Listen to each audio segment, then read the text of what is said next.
What has just happened before our eyes? Remarkable. Albury Tigers hit the front. We fought with less than a minute. Jesse Hart set shot from 10 metres. Yeah, hello, Travis Cartwright. Fletch Hart. Anyway, Aiden Cook went and got the ball for Lavington. He ran the ball back the middle, gave it to the umpire so they could start as quick as they could. Anyway, in the end, Jimmy Oso, the coach of Lavington, he has had a snapshot. When the ball left his foot, the siren went, I reckon, split second after it. And it went through for a goal. Lavington have won by 2 points, 10-8 to 10-6. It was snapped just in front of the old scoreboard there, Rob. He was nearly in the scoreboard, wasn't he? Oh, man. And we didn't know who it was because he was mobbed. There was 10, 12 people on top of him. So it was quite remarkable. But, yeah, a great game of footy.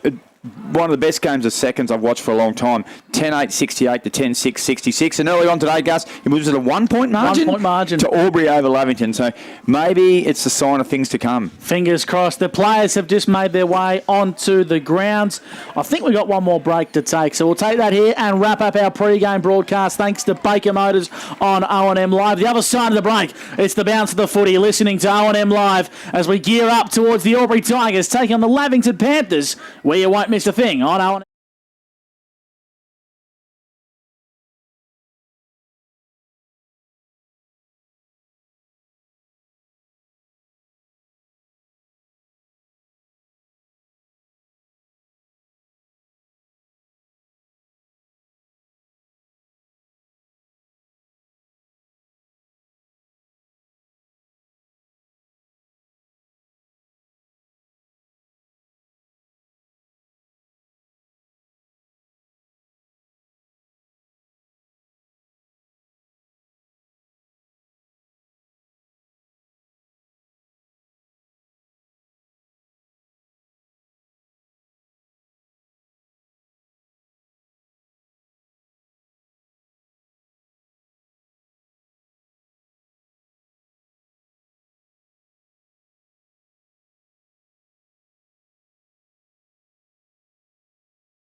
Of the A grade or the men's senior football, the Albury Tigers have stunned the Lavington Panthers in our O&M Live match today to win by 2 goals. The Raiders have stunned the Alpine Saints to win by a goal, so back-to-back 1-goal wins for the Wodonga Raiders. And the Wangara Rose have notched up their first win, defeating North Albury in A-grade netball. What a great start to round 9 across the SSNA Ovens and Murray. Incredible, wasn't it? We spoke about how even that netball competition is, but maybe it's not just the Yarra on top and then that next 5 or 6. Maybe you can include a couple more into that. But no, that's great. Good stuff. Good to hear. Did you say Rovers had their first win? First win of the year. They beat North Albury. Yeah, wow. Oh, Panda will be shattered. Absolutely. It's a bit emotional, Panda. Brad Freak, 40-wing stat sheet. Who are we keeping tabs on this afternoon? Yeah, on the Albury Tigers side of things, we've got Jake Gaynor, Elliot Powell, Braden O'Hara and Riley Bryce. And for the Lavington Panthers, we've got Nick Newton, Tom Hargraves, Ewan McKinlay and Billy Glanville for the Panthers on the 40-wing stat sheet this afternoon, Gussie. We're looking forward to getting stuck into that. We are 1 minute away from the bounce of the ball. Great to have your company on 1494 2AY or streaming right across the globe on Optus O&M TV. Travis Cartwright is next door to us, the best cameraman in the business, putting together the live stream vision this afternoon, complemented by Luke and the team at Wangaratta and Indigo Computers, making the live stream a very consumable, sexy product this afternoon. 2 of the best in the business. Tips before we go to the bounce of the ball. We'll start off with the original Robbie McKinlay. Your tip this afternoon. Are you sticking with what you went with in the midweek posts? The draw. The draw. Yeah, well, today the third's been 1 point, the second's been 2 points. I'm going for a draw. Brad Freak on the 40-wing stat sheet. I think Albury will be too good today, Gussie. I'm going to go with the Albury Tigers myself, but I couldn't tell you a margin if it's anything like what we've seen. We've seen a 1-point win in the thirds.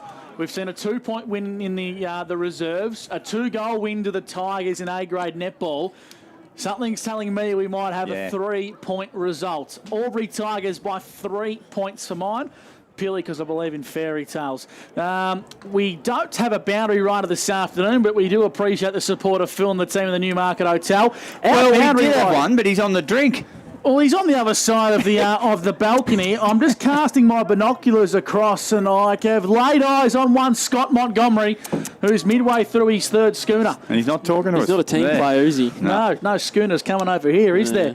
Of course, the Albury Tigers looks like they have won the toss. They will kick to the Murray River end of the ground. And the Lavington Panthers will kick to the Botanic Gardens end, so to the left of your radio dial. Great to see a couple of former greats of both sides. Daniel Maher's got the fluoro pinks on for the Albury Tigers, and Brant Dixon is going to be doing some of the running for the Lavington Panthers as well, Big Mac, which we like to see. Yeah, you got a osteo, one of the best osteos in the business, and it's good. Both these clubs have got you got guys like Pat Scammell on the bench for Albury, Aaron West, you've got Tim Sanson over there, Cade Stevens running the messages.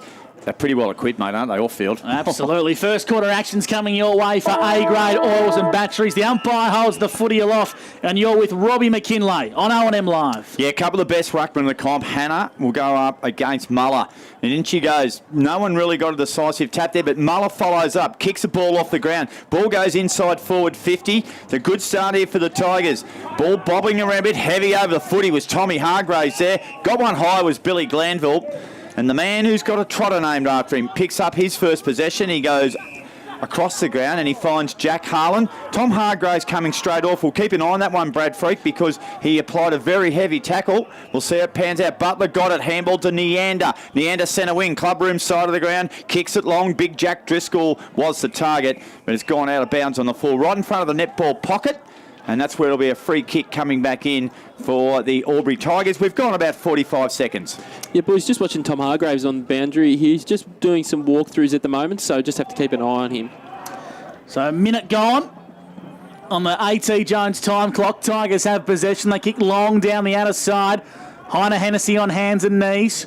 I reckon he got taken high there. Umpire said no. We'll ball the footy up 55 metres out from the Tigers' goal, right in front of the past players' marquee here at the Albury Sports Ground. A little bit overcast today, no wind to speak of, so it shouldn't favour any side. Muller brought the tap down. Here's a go for Neander. Wants to come in board, a net on the link up. Harlan's got to be clean. His left foot kick is dangerous. Hopper lost his footing. Riley Bias, umpire called him to play on. Willis from the Bush Rangers back in the Lavington side. He's amongst the action as Gaynor kicks to the top of the goal square. It's hit. I thought it hit the padding of the behind post, but the umpire said it went through for a minor score. So the Tigers, they are on the steel line scoreboard first. They lead one behind to Lavington yet to score. 1 minute 50 gone for A.T. Jones. Yeah, just a dangerous kick by Chris Annette across the half-back line there, and almost the turnover. Riley Bice touch. I thought it was a mark as well, Gussie. I didn't realise that it was touched, but good forward pressure there from Albury. We touched on in the Stat Wars in pre-game that the forward pressure at times this year from Albury has been lacking. So good to see it nice and early. They might have that up and running. O'Brien from the kick-in found Sammy Hopper, and he goes wide and he finds Clayton Marsh. Good news is Tommy Hargrave is warming up down on the sideline. And he should be back to come on. Harlan got his third kick for the day. Handball over the top to Hopper, back to Ashley Cooper, back to Marsh. Marsh drives it long, into half forward, out the front, leading Big Jack should get a free kick, or he won't. Play on. Gilmore did well then. Brought it to ground. Hodson, head over the footy was good. Jack Driscoll, handball to Hallows was clever. Handball again to Albers. Albers tackled straight away. Ball come to ground. Macca Hallows picks it up, tight to the boundary. Neander couldn't keep it in, nor could any of the Tiger defenders. And it'll be a boundary throw in 40 metres around from the Lavington goal. Albury lead 1 point. We've gone 2.5 minutes on the A.T. Jones time clock. So boundary throwing deep in attack for the Lavington Panthers. Muller's got the front tap. He brought it down to ground level. Gaynor got it onto Duncan. Underground handball to Bison. He's gone in towards trouble. Back towards Gaynor, who just hacks it on the boot into the middle of the ground. Conlon on the give and go was turned over. The Panthers have numbers via Newton. Gets the ball onto Jono Spinner, whose kick out wide wasn't his best. And Clary Albers is going to have to beat 2-on-1. The two prevails as the Albury Tigers via Conlon. Kicks up to half forward. Big Ben Kelly. Good open on the second bite of the cherry. Lowers the eyes and it's Colby behind Hennessy. 45 metres from home, directly in front. Just good composure there by Big Ben Kelly. Picked up the ball at ground level and found his other partner in crime up there in Colby behind Hennessy, who's started the game well, taking a nice mark there. Well, pretty much unopposed. It should be a nice shot from about 50 by the time he kicks it. So you've seen him have a few shots. Robbie, you got this in his legs, has he? Distant, no issue at all. Yeah, he can kick it around 55, the big fella. Some brilliant work from Brad Freak for the Newmarket Hotel. Colby behind Hennessy to the Murray River and strikes it pretty nicely, but doesn't quite have the accuracy. It's to the left-hand side and across the face for a minor score. The Tigers lead 2 behinds. Lavington yet to score. It's thanks to Steel Line on O&M Live. Tommy Hargrave's just back onto the ground, which is good news for him. It'll be Jake O'Brien who will bring the ball back into play. Only man on the ground wearing the long sleeves today, Jakey O'Brien. He just goes outside the square to get his possession. And Jack Harlan, he's had a bit of the footy. He's at half-back. Dangerous kick. Real poor kick. Ball brought to ground inside. Here's a chance. Maxie Byrne. Centering kick. No one at home, though, except Clayton Marsh for the Lavington Panthers. And that's not the first time today, Gus, we've seen Lavington be very awkward transporting the ball across half-back. They certainly have. It's a part of their game they need to improve because the Tigers won't let too many opportunities like that slip. The kick from Willis was okay. They come in board and the Panthers are going to go up the clubroom side wing. Willis kicks long down the ground, making a good contest. Umpires found a free kick here. Advantage is paid. Big Timmy Hanna had a fresh area that footy. Page comes back inboard. Few players lurk around this football. Jake Page on top of the pack for the Albury Tigers will ball the footy up just forward a true centre wing favouring the Panthers. Let's hope they can turn this into attack. Big Mac. Muller, a bit of a swing and a miss, that one from Big Isaac. Ball stays in the general area. Clear is Billy Glanville. Kicks the ball inside forward 50. Shawnee Driscoll and Wilson, and Jesse Wilson takes it out over the pocket there, Gussie, where the netball pocket, where it was a big win for Albury today. Interesting match-up. Hamish Gilmore's gone to Big Jack Driscoll, and Jesse Wilson, he's gone to the dangerous player back at Lavington, Billy Glanville. Okay, Maxie Byrne running with Ewan McKinlay. So the matchups are sorted. Driscoll, good tap. There is Ewan McKinlay through one. He lost the ball though, got jarred out, regathered. Handball back to Jack Driscoll. Kicks short one. Chance for Hargrave. Back there's McKinlay. Left foot. Goal. The Panthers get the first. It was a goal of persistence from the young McKinlay. He was involved a number of times and he eventually puts it through off the left foot. They get the first of the game and they lead it by 4 points. And that'll be an early contender, I guess, for a Sunjang goal today. Brad Freak, for 40 Winks. What do you see on the stat sheet? Yeah, inside 50s level so far to start this game, 3 apiece. Lavington needed to hit the scoreboard there, which they did through Ewan McKinlay, and really nice finish there, as you touched on, Robbie. Just kept following up his work. Obviously kicked the first ball into Driscoll, ran over and got to the feet of it, and able to get a nice snap off for goal there. So 3 inside 50s on the 40 Winks stat sheet apiece, and Albury only the 2 behind so far. Lavington the 1 straight goal. Really good finish from Ewan McKinlay. Been in the best 6 from 7 games to Lavington, and showing the jump from Hume League footy to O&M's. An easy one for him. The Panthers lead by 4 points as Muller goes into attack for the Albury Tigers. Conlon's the target. Spinner was all over him like a cheap suit. Brought it to ground level. Spinner amongst the action once again with a good tackle. Willis and Hargrave link up. Ball goes back to Bevan. Onto the back line defence is Butler, who just wants to pump it long and clear defensive lines for the Panthers. Up towards half forward. Coming through is the goal kicker McKinlay. Takes a bounce. Gets to true centre wing. Clubroom side of the Albury Sports Ground. He was knackered when he kicked it. He kicked the ball inboard, and the Tigers turn it over via Jesse Wilson. Yeah, his kick's not a great one. Oh, clever tap. Back onto Muller. A chance here now for the Panthers through Page, and Page Jacob kicks it out over the boundary. Of course, he's got his cousin in the side today, Cooper Page. So it'll be a boundary throw in. The Tigers are into attack again. How many inside 50s for them, Freaky, for 40 Winks? Yeah, 5 for Albury, 4 for Lavy in the first 5 minutes of this game. Page was, Big Hannah was wrestled there by Benny Kelly, picked up by Ben Ashley Cooper. There's a bit more bounce and pace about the Panthers today. Good kick, finds Shawnee Driscoll, centre wing, Albury Clubroom side of the ground. Albury Tigers, tradition lives here, you bet it does. And that's where it's situated, Gus. Centre wing, Driscoll's kick goes long down the line. They've got a lot more spark in their step early days, do the Panthers. Big Drac. Driscoll made a contest, brought it to ground level. Hargrave tried to find Macca Hallows. Ball spills out as Hannah gets a kick up the line for the Panthers. Comes the way of Braden O'Hara now for the Tigers. His kick was smothered off the boot, and the ander come through like a bull in a china shop, and the umpire says his opposing number 7, Bryden Hodgson, wrapped him up fairly. Will ball the footy up true centre wing. I was chatting to Tyson the end of pre-game, and he did mention that the last couple of weeks on the training track they've been really, really good, the Panthers, and he had a really good feeling about today. So as what they've been doing on the track looks like it's translating the game so far. Hargraves to Hanson. Hanson kicks the ball inside forward 50. Kick off the ground. Marked fortuitously by Riley Bice. Swings around beautifully left foot. Finds the co-captain. Lukey Daly has a chance to give it back to O'Hara. O'Hara off the left foot. Chipping kick. Back in the middle of the ground. Couldn't be taken by Gaynor. Good work by Connor Willis. Gaynor kept going at it. Benny Kelly. Superb work from him. Dished off the handball. Went to the top of the goal square. Garlett was there. Had a swing and a miss it. Marsh is a free kick. Kicking in danger, Robbie. Kicking in danger. Good spot by Gus McLeod, and Marsh's kick's a good one. Finds Nick Newton. He lost his man in the middle of the ground. Poor vision there from Newton, and Ben Kelly's marked it at half forward. 55 out from goal. Ball centred. Up they go. Bryce missed it. Handball comes back now to Conlon. Here's a chance for Jeffy Garlett. Roved it superbly, and Garlett hammers home the Tigers first. It's 1 goal each here. Tigers got a couple of more points. 8-6. Albury lead. It's a good game of footy, and that's on the steel line scoreboard for 40 Winks. Here's Brad Freak. Yeah, as we touched on pre-game, the disposal efficiency from Lavington has absolutely killed him at times this year, and it just did then. Nick Newton went for that inside ball and cut off by Ben Kelly and hit it over to Riley Bossy on the other flank in the forward 50, and got it off to Jacob Conlon, and Jeffy Garlett does what he does best, roves the pack, kicked a goal beautifully, and they're just having repeat inside 50s at the moment, up to 6 inside 50s now on the 40 Winks stat sheet,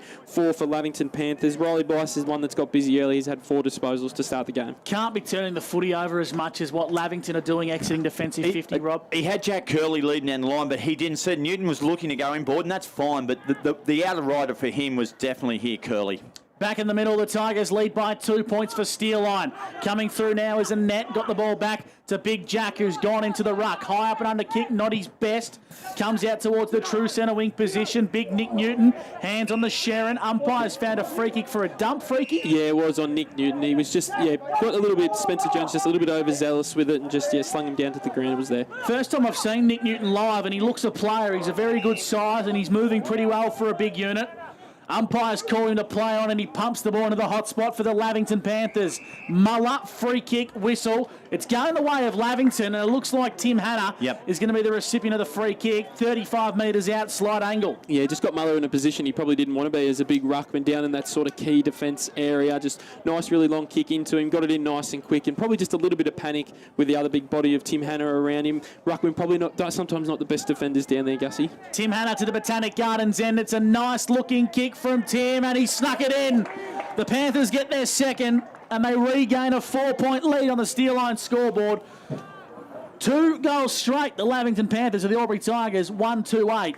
And they're looking pretty good today, the Panthers, in front of the big sticks, Freaky. Yeah, they hope that trend does continue, as we touched on. They've been probably the poorest team in the competition in front of goals and in conversions this season. So to start this game off well, hopefully that can carry on for them. And if they can hit the scoreboard, Gus, I think they're going to be right in this game as well. They've done a lot of things right throughout the season. It's probably just haven't got that reward at times in front of goal. So if you can fix that area of the game up, I think they're going to be right in this contest. Big Jack stays in the middle of 2 number 2s and give that one to Driscoll over Isaac Muller. And Billy Glanville applies a good tackle. It's good to see Billy in the middle of the ground. He did a couple of weeks ago against Wayne Grado, playing a little bit probably too far behind the ball, and you need your best ball winners in and around the footy. Yeah, good shout. He's a good ball winner. Alex Jones, lovely work through the middle, kicks it into towards half forward. Picked off there by the band from Tournament, Drewy Bevan, and he's going to be penalised. Gee, that was a good tackle, Luke Daly, one of the best tacklers in the competition. He's 65 out from goal, sees a lead from Conlon. He decides he'll go wider, and he finds Page. He does a chipping little kick. Heiner Hennessy marks under a lot of pressure there from Jack Harlan, and he's right on the arc of the boundary line on the 50 metre. He's a very long kick of the football, Heiner Hennessy. I reckon he's going to have a crack from here. I don't like this shot from the angle, Robbie. I think he'll pop it up to the top of the square, but the Tigers have got numbers, Conlon, Muller, etc. to fly high. Go short, sees Powell, beautifully played. Very deceptive. He's a bit of good poker player, Heiner Hennessy there.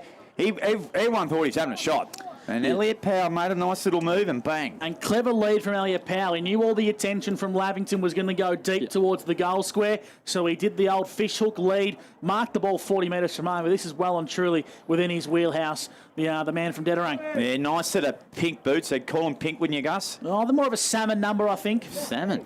Jeez, I wouldn't like to eat that. Powell, he'll kick from 45 and kick on the way. He's pushed it to the right, and Big Jack Driscoll assists it over for a behind. So 1-3-9 the Albury Tigers. Lavington 2 straight 12. 13.5 minutes gone on the A.T. Jones time clock. Here's Gus McLeod after you hear from Brad Freak. 4 disposals to start Riley Bice in this game inside the first 13 minutes on the 40-wing stat sheet. Ewan McKinley's up to 4 as well for the Lavington Panthers. So kicking in from fullback will be Jake O'Brien. Dangerous kick, but Neander is up to the challenge. He marks it, true centre half back for Lavington. Jake Gaynor mans the mark for the Tigers, and the umpire's called Tyson to play on. So he kicks out wide, not the best kick. Falls okay. Lavington kick long down the line. And the mark's been taken. Man in the long sleeves has worked very hard here in Jake O'Brien. Kicked out from fullback, and now he's got it behind true centre wing. Inboard to Neander. Oh. They try to link up once again with the Tigers. Support arrives. Pinballing around on the edge of the centre square. They have numbers. Marsh comes inboard, and here's Huey McKinley. Streaming towards centre half forward. Takes a bounce. Gets to 50. Kicks to the top of the square. Well done, Wilson against Hanna. Brings it to ground level. The Tiger support arrives. Isaac Muller got a crucial touch on that kick, and it's been touched off the boot for a minor score. Went through the big sticks, but the big man, Isaac Muller, got a crucial fingertip on that one, Freaky. Yeah, I like the way Lavi's playing today, as you guys have rightfully touched on. There's a bit more pep in their step today. I like that kick there as well by Billy Glanville on this far side to try and hit Neander in the middle of the ground. It's set up a shot of goal for them, so try and take the game on a bit more. It seems to be working for them early. Spencer Jones gets a handball. There's good work there from Gaynor and O'Hara. Muller, handball onto Hillary. Hillary kicks it half forward. Half volley meet by Riley Bice. He did well. Trapped it on the first bounce. Kicks it over the top. Beautifully played. Luke Daly will have a shot on goal. And you can take it all the way back to young Maxie Byrne on a fantastic tackle on Ewan McKinley, who's about to shoot on goal.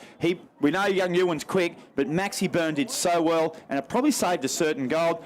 Ball comes down the other end, and Luke Daly's having a shot. Well played, Max Byrne. Yeah, and that's what Albury can do to you. Once you turn the ball over, or from that kick in, as you touched on there, Robbie, they can go the length of the field so quickly. They move their transition plays just dynamite this year. That's just taking it to another level, and when they go from start to finish, they're really hard to stop. Elite body and paint play of the day, Max Byrne, results in a shot on goal. Luke Daly comes in. He pushed it a bit to the right. It stays in. No, it doesn't. Going up high is a little bit indecisive there, Gus. A bit like you when you decided which brand of beer to have. In the end, he went for the behind, and Jake O'Brien will bring it back in. A score 139 Tigers, 2-1-13 Lavington. Boys, just down here for the boundary for Newmarket as well. Jay Hillary's just come off the ground, hobbling a little bit down there. Just keep an eye on. He did have some tape on just in his upper calf area, and it just looks like he's getting re-strapped at the moment. Second time he's come from the ground today, Freaky, so we'll keep an eye on that. The Tigers inside forward 50, spills out towards the back of the goal square. Reece King lurks and looks dangerous, the former South Put boy.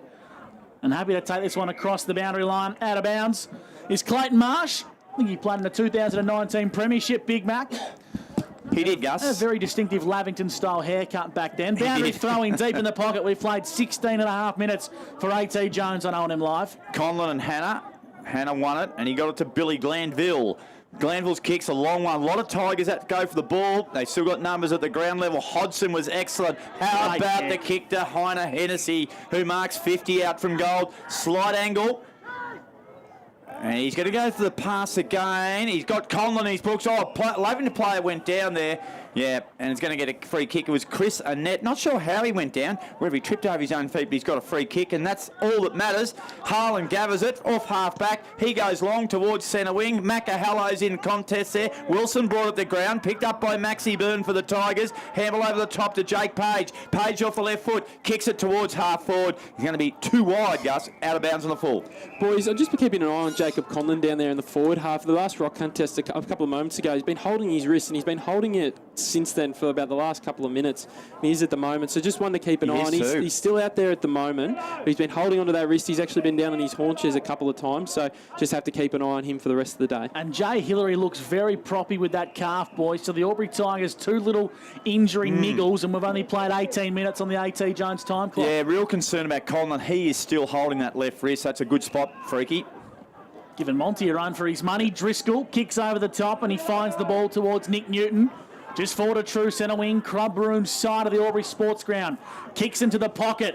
Big Jack's the target. Brings it to ground level, and Hamish Gilmore against his former side. Got a big fist in. We'll have a boundary thrown in front of the netball courts here at the Albury Sports Ground. 13 the Panthers to the Tigers, 10 for Steel on. On the 40-wing stat sheet, Albury well on top in the inside 50s, but obviously Lavington holding the lead at the moment, 11 inside 50s to 7. So Lavy been able to take a few more opportunities when they do go forward. Kelly palmed it beautifully. Hodson will finish up with it. Gilmore under the pump. Kicks long. Made a good decision. Kicked it wide to the wing. Over the back, O'Hara came through with a lot of presence. Ball came from Newton. Out the back to Harlan. Harlan ducked under one. Slung to the ground by Reece King. He might win himself a free kick. He has. He's a Tiger tough boy, this young Reece King. A strong family tradition at the club, and the kick's a good one down the line. That tested Conlon's hand or finger out, and he took a magnificent clunking hand. Plays on from 55, goes short. Great kick. Riley Bice marks 40 out directly in front. Chance to put the Tigers in front. They've wasted a few opportunities, Gus. They've kicked 1-4 to Lavington 2-1.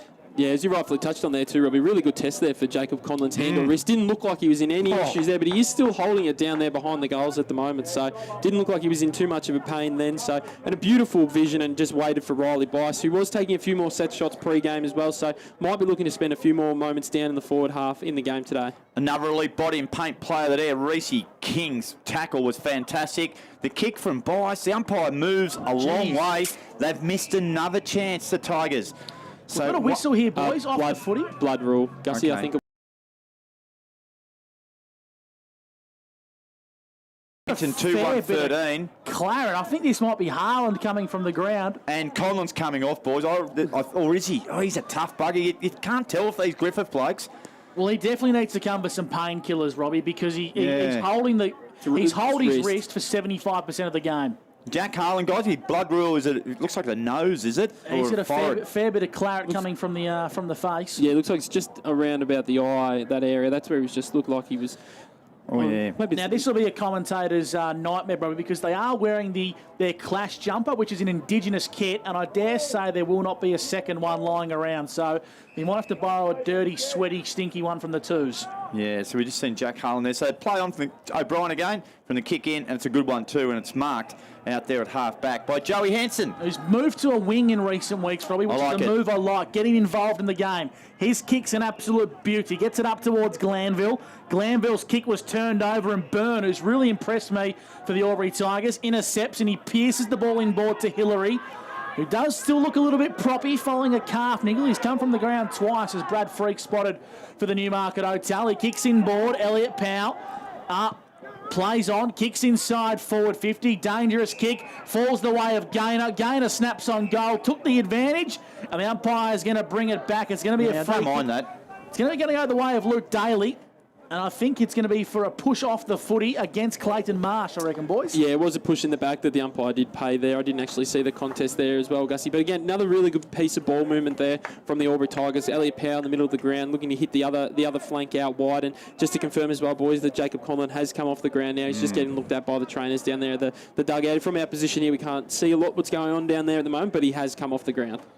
Yeah, So hopefully it's nothing too bad. worried about that one. Yeah, when he took that mark out in front, he seemed to be okay, but they bred him tough in Griffith. In the meantime, here's Daly. This is Luke. Right foot kick is an absolute ripper. When you can't hit the big sticks in front of goals, give it to a seasoned campaigner like Luke Daly. He makes no mistake and takes his season total to 8. The Albury Tigers, they reclaim the lead. It's 2-2 to the Lavington Panthers, 2-1, and that's for Steelline on O&M Live. Yeah, they've had plenty of opportunities in this first quarter, as we've touched on. They've had the 13 inside 50s as well on the 40-wing stat sheet. To Lavington have only had 7, but they've had 7 marks inside forward 50. So it just says again how well they've been able to lower their eyes, the Albury Tigers, and hit their targets when they do go forward, but they just haven't been able to capitalise on the scoreboard. I mean, there's probably a bit of a story of Lavington's year, Albury this time, 2-5 in this first quarter, 2 straight. Well, and the old scoreboard is reading 2-2, so I do apologise for that. And the young whippersnapper on the scoreboard, Big Mac, might need to get into gear. And your math's probably not that great either, Gus. No. 2-16. Hardgrave's kick inside forward 50 is good. Hallow's got a free kick. That's a crude tackle. Might have been Michael Duncan. And Macca Hallows will have a free kick, 45 out directly in front. Yeah, free kick was definitely there. Just a little bit too hard, overzealous there was Michael Duncan, wasn't he? Just went in with the hip and shoulder nice and low, just got Macca too high. The Albury Tigers' defence need to be very alert here, because I think this kick will test Macca for distance. Wouldn't be surprised if a lead comes from an O'Brien or the likes. E1 McKinley's hanging around like a seagull at a beach. Now, Hallows, he goes all right though. He's got a pretty good foot leg on him. Macca Hallows comes in, kick on the way. Journey's good, but he's pushed it to the right-hand side minor score. 2-2-14 Lavington. Trail Albury Tigers 2-5-17. 23.5 minutes gone on the A.T. Jones time clock. That's on the steel line scoreboard, Gussie. Bryden Hodgson from fullback links up with Gilmore against his former side. So 2 40-wings disposals to Bryden Hodgson. And the Albury Tigers are going to play the clubroom side of the ground. Page brings it back to fullback. Hillary's there. Fumbled, but he regathers. Comes towards Michael Duncan, who takes a bounce, and the Tigers switch the footy out to our broadcast side. Wilson on the half volley. Got some pressure from Curley. Umpire calls into play on a Michael Duncan. He's run half the length of the field. Regathers the Sharon. Kicks in the Kelly direction. Got a push from Butler. Umpire said it was fair. And the ball spills out of bounds for a boundary throw. And Ash Braun, one of the best officiators in the business. You're going to have to do more to get a free kick from him, Big Mac. Yeah, no, you can't pull the wool over Ashley's eyes. We've actually seen him in the past run through players out on the He's field. that good. He's a hard man. One of the finals it was. Might have been the Myrtleford Albury Tigers final a couple of years ago. Muller won the tap. Tommy O'Brien got it, kicked it, got it inside forward 50. Heiner Hennessy got a push. Well, he got away with that one. Spina got away with it. Now handball comes away of Connor Willis. Kicked towards centre wing. Hillary from behind. Used his body well and took a good grab. Wears the same number his old man Ross Hillary, 1985 Premiership player. Maxie Byrne got it on to O'Hara, and it's a delightful kick to the 1995 Premiership captain's son, Ben Kelly, of Brian Kelly. So there's a few stats, Gus, and if you want to hear more, you can hear it on Glory Days. Thank you very much. Send you a bill for the free advertising, Big Mac, Big Ben Kelly. I was about to say, I don't know where to go from there. He's strutting around. There's a bit of a peacock in the commentary box now. Ben Kelly. Might be a peacock when a bill comes from the sales manager. I reckon he's a better kick than the old man, Brian. who was more of a defender. So Benny Kelly, he'll kick it from about 42 metres, Big Ben. Comes in now to extend the margin for the Tigers. Kick on the way. Doesn't look too bad. He's pushed it late. Benny, 2 goals, 6-18 the Tigers. 25.5 minutes gone. Lead Albury, the Lavington, 2-2-14. We're doing this one for A-grade oils and batteries, Gus. If you're watching on the live stream, you'll notice Lavington are in yellow socks, the Tigers in pink, and it's for Terry's Socket to Cancer round. We're supporting the Albury-Wodonga Regional Cancer Trust. Here at the Albury Sports Ground and right across the SSNA, Ovens and Murray, the Tigers regather possession, I should say, as Duncan switches dangerously. Well done, Macca Hallows, but Hillary collects the crumbs. Struggling to spit me words out here. Inside 50 go the Tigers, and it's chopped out nicely by O'Brien. Jacob Conlon back on the ground too, boys, so that's good signs for the Tigers. Excellent. Hargraves got it. Kicks across goal. Connor Willis has it. If he can get a bit of depth in his goal, his kick's smothered. Now he takes on the tackler. Gaynor will beat him, but his handball's errant. He's going to win a free kick, though. I tell you what, He dodged a couple of bullets there, Connor Willis. And he's just going to have to try just that selection, these options he's got available, and his vision just needs to improve a bit, Gussie. They had an easy overlap out here with Hanson. Instead, they wanted to go inboard, Robbie. If you're going to take on the corridor, you've got to nail it. Yeah, a couple of times they haven't done that, so it's ended up okay. It's at half-back with Tommy Hargrave. Kicks it wide. And great body work by Sammy Hopper. And Riley Bice lets you know, Sammy Hopper loves to have a little bit of a stoush here. Just stay with this. So Bice and Hopper got hold of each other's jumper here at the moment. Bice sort of instigated contact, and Sammy Hopper, and then it all ends up pretty well there. They all walk away. It didn't boil over, did it, Gus? No, it's a bit, it had bit the mediocre potential there compared to last week's dust-up at the Rovers Yarra game, Big Mac. But that's all we got time for here in the first quarter on O&M Live. Thanks to A-grade oils and batteries. The Steel Line scoreboard reads the Albury Tigers 2-6-18 to Lavington 2-2-14. Plenty more to come on the other side of the break. It's O&M Live, where you won't miss a thing. Looking for somewhere great to eat? Check out Social Dining and Bar. And right now, you can get a crumbed barramundi fillet served with chips and dill hollandaise from just $22. Come and be part of it all at Social Dining and Bar at the SSNA. Pain or injury can stop you from living life to the fullest. Albury-Wodonga Private Hospital specialises in advanced orthopaedic services and offers a full range of care from diagnosis to surgery and rehabilitation. Get back to the life you love with our support.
Go where you can live and learn locally.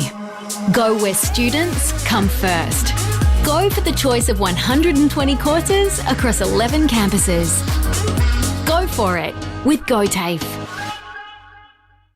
0.0% alcohol. This changes everything.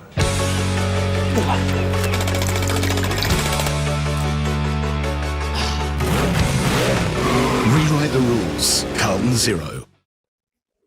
Adroit Insurance and Risk, your local insurance advisor, able to tailor insurance programs to support your business. And we're proud to support our local community.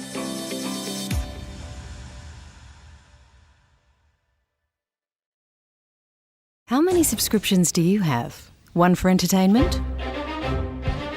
And one for news? And meditation? One for sport? And one for music? Whatever you're into, you can now manage select paid subscriptions in one place and save up to 10% with Optus SubHub. Discover what's trending and save by bundling them all together. Streamline your subscriptions with Optus SubHub. It starts with yes. GoTafe is hiring, and we want you on our team. Flexibility, professional development, generous remuneration, and a staff wellbeing program are just a few of the great benefits we offer.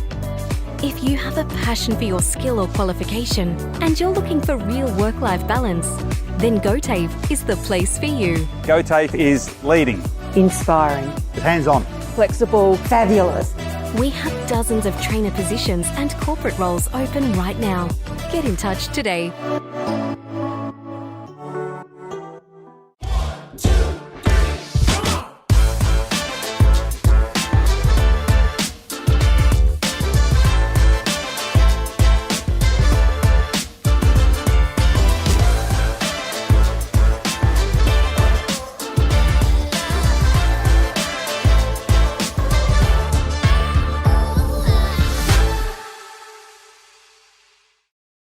At 2AY, we're your home of live sport.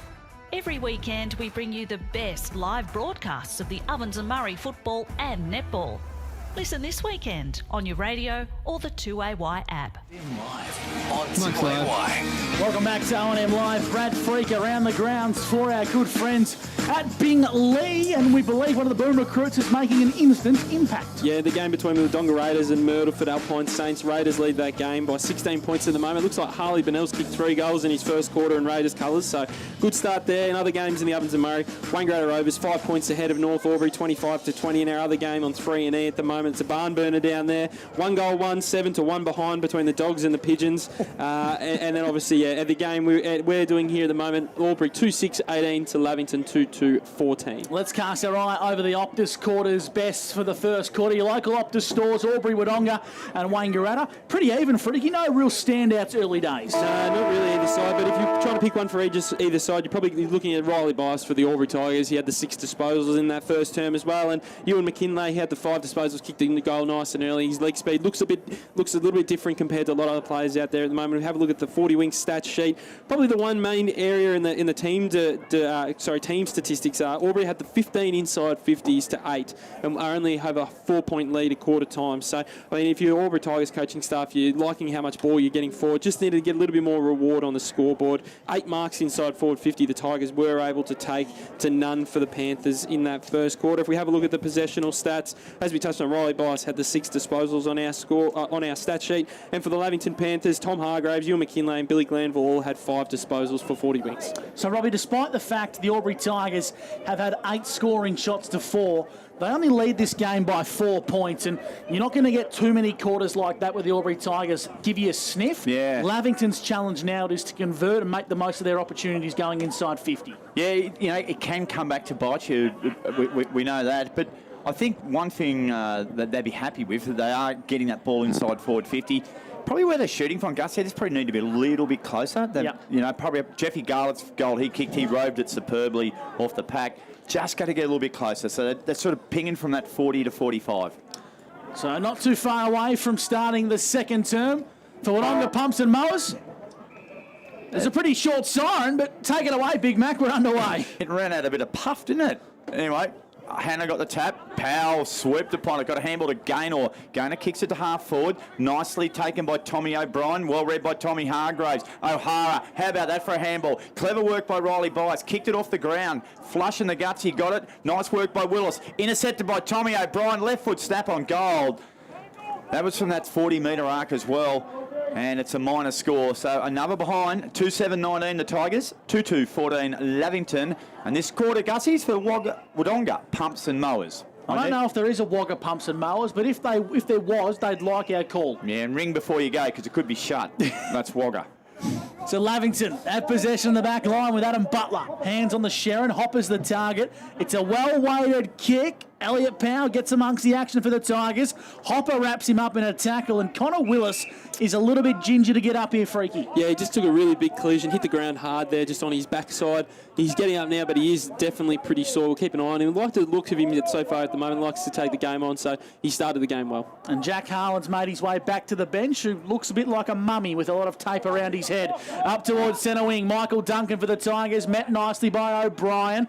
Paddling it back to himself was Byrne, onto Hodgson, got taken high. The Panthers regather possession. McKinlay spits it backwards, trying to find Glanville, on towards Hopper. It's kamikaze football here at the Albury Sports Ground. Umpire needs to blow the whistle, but it spills out. Hodgson, Muller, both dive on top of the footy and we'll ball it up right in front of our broadcast position. Yeah, but this is what we talked about pre-game as well. They're getting Lavington to make the game a contested style of footy, because that's probably what they're going to be able to get the game in. If they get it on the outside against Aubrey's going to be able to get the game moving too quickly for them. Good tackle by Byrne. O'Hara gathers right in the middle of the ground. Left foot chip kicks it. Beauty. Tommy O'Brien, quick handball to Powell. Dangerous from here. Elliott from 50 goes bang for a minor score on the left-hand side. 2 goals, 8-20. The 2 points now to Elliott Powell, and 2-8-20 to Albury. 2-2-14 to Lavington. As the kick-in's marked by Neander.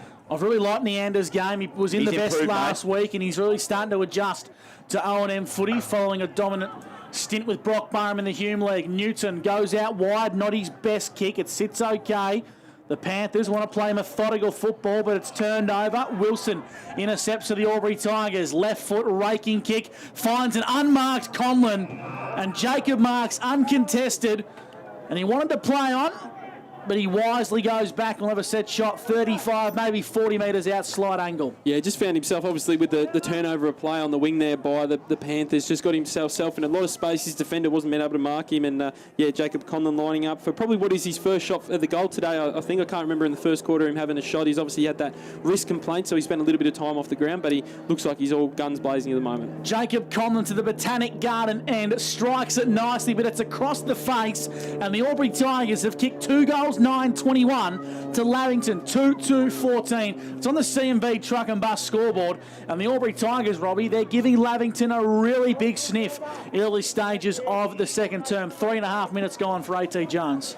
Yeah, they are, Gussie. I think that their last 8 scoring shots, only one of them has been converted into a goal. That shows you where they're at the moment. So Chris Annette marked a kick in from Nick Newton. Annette goes backwards and he finds Clayton Marsh, who's going to have to kick it from the goal square. Defensive end of the ground, which is the Botanical Gardens end of the ground, if you're listening on the old-fashioned wireless or on the new app. As Connor Willis marks, half-back flank, netball side of the ground, where Albury beat Lavington earlier on today in the netball. For Ray White Rule, Big Mac? Yeah, it was a cracking week. Some great results there. We'll go through those at half-time. Chris Annette still has the ball inside defensive 50. Kicks it down the line now. It's a good kick too, and Clary Albers marks at half-back centre wing. Gus. For Lavington, they trail by 7 points. We've gone 4 minutes into the second term, which is for Wodonga Pumps and Mowers. Notice a real trend with Lavington. They want to go kick by kick down the wing and then pierce it on the inboard to try and expose the Tigers. Their kick was poor there from Albers, but it's won back by Curley. Gets it onto O'Brien, 55 from home. Kick inside, trying to find Macahellos. Second bite of the cherry, got it onto Big Hannah. Riley Bias deep in attack for the Tigers. Gets the ball to Wilson. Tied up on the goal line. Dangerous switching kick. It's okay. Tommy O'Brien's going to have to beat Big Butsy. Butler regathers, kicks in the pocket, and well done by Kelly. Got a crucial fist on that and spills it out of bounds for a boundary throw in. Lavington are starting to work their way into this contest. 21 plays 14, the Tigers lead for CMB Truck and Bus. And what it hurt here if Lavington were to get a goal, Tigers have wasted opportunities again at the start of this second term. 30 out from goal. Glanville got a handball out of the pack, picked up there, missed in the end. Good tackling though. And it's going to be locked down. That's great defensive work from the Tigers there. The ball sits 20 metres out from the Lavington goal, and there's a bit of argy-bargy going on there. Miles Alba's involved there with Gilmore. He gave Gilmore one on the chops, and he's going to be penalised for that. And the umpire, the bald-headed warrior, the umpire spotted it, Gus. He won't miss much, the big fella. And a free kick's going to go the way of Hamish Gilmore. Aubrey lead by 7 points. Dangerous kick from Gilmore, but Conlon's equal to the challenge. Brilliant mark out in front. What wrist problem from Jacob? He finds Cole behind a Hennessy on the outer side. Link kick over the top's okay. Oh, here goes. Page kicks him the side forward 50. In fact, it was O'Brien. O'Hara marks 50 from home. Swings inboard and finds little Jakey Gaynor. 35 metres from home, Jake Gaynor will go back and have a set shot. In fact, he plays on to big Isaac. Isaac Moa from a standing start. Garlett at the goal square, brings it to ground level. Big Jack Driscoll's on all hands and knees and will ball the footy up at the top of the square. The Tigers are wasting their chances in front of goal, Big Mac. I reckon Jake should have gone back and had a ping. The great Robert Walls once said, never handball to a ruckman. You make what you like of that. Muller, though, he's picked it out of the ruck and he bumbled it and fumbled it and got it out eventually. And it's locked down there by Chris Annette. It's tackled there by Elliot Powell, who, not Lukey Daly, gets him a little bit of an ear massage on the way out. Muller tapped towards Lukey Daly. He won't sit for him. It's very tight to the boundary, and that's where it's going to end up. So the little pocket rocket boundary umpire, he's going to fling it back in. Gus, what were you doing at that age? Take a look at this young fella having a go in life. What were you doing, mate? You're probably pinching lollies from the tuck shop or something. I was probably doing that. Doing that indeed. Neander, good handball by Hargrave. Got it out to Nick Newton. Newton had nowhere to go, though. Now he handballs over the top to Willis. Willis, this is the chance where he's just got to make the right decision. Goes inboard to Hargrave at half-back. High up and under a float. It's a good one. And he finds Nick Newton at half-back, who comes inboard, and he finds the trotter, Billy Glanville. Glanville marks across half-back for Lavington. Not many options present for Billy. The umpire calls him to play on, so he handballs over the top to Willis. Wants to come inboard. The Tigers just have numbers everywhere, one of whom is Bice. Gets the handball onto Page. This is Jake. Left foot kick finds Conlon. Too quick on the lead. And Jacob Conlon's marked 30 for 55 from home. Piercing kick in the Garlett direction. Didn't have to break stride at full tilt. Jeff Garlett marks 40 metres out, tied up on the boundary. Well, you can see the difference between the two teams there. Lavington very slow and stagnant to try and play methodical football to get it out of their back half. We have a play 5 minutes ago. Aubrey at one end of the ground, go from one end to the other in about 15 seconds, and the turnovers just killed him at half-back again. Garlett to the Botanic Garden end. Check side. Jeff has missed to the near side. The Aubrey Tigers, 2-10-22. Yes, 2-10-22 to Lavington, 2-2-14. CMV truck and bus scoreboard. Just again, Lavington turned the ball over at half-back line, led to that shot at goal. They just turn the ball over sometimes in the wrong positions, and it just can kill them, as they almost be able to do it here too. Oh, Newton got himself in the bobber, got it back to Butler, over to O'Brien. O'Brien got it inside to Curley and got it back to O'Brien. O'Brien's inside handball to Curley, gave it off to Butler. All those players involved 3 times. Butler's kick, it's risky, but it might come off. Connor Willis ran onto it, he's in trouble. Got a handball to Ewan McKinlay, had one bounce, takes on Burn. Handball to Billy Glanville. Glanville kicks it one-on-one. Hannah brought the ball to ground. Big Jack Driscoll's there. Handball back to McKinlay. High up and under. Sitting underneath is Hanson. Good work by Hodson. Hanson goes back for another go. And the Tigers' defence will lock it down. Whoa, 20 metres out from the Panther goal. It's an 8-point lead to Aubrey, and we have gone, Gus, nearly 9 minutes on the time clock, which is the CMV truck and bus. So we'll ball the footy up deep into attack for Lavington.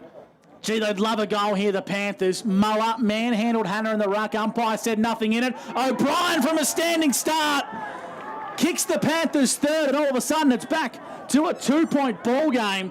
A lot of talk in this one. I think Hamish Gilmore's providing some lip service to the Panthers against his former side.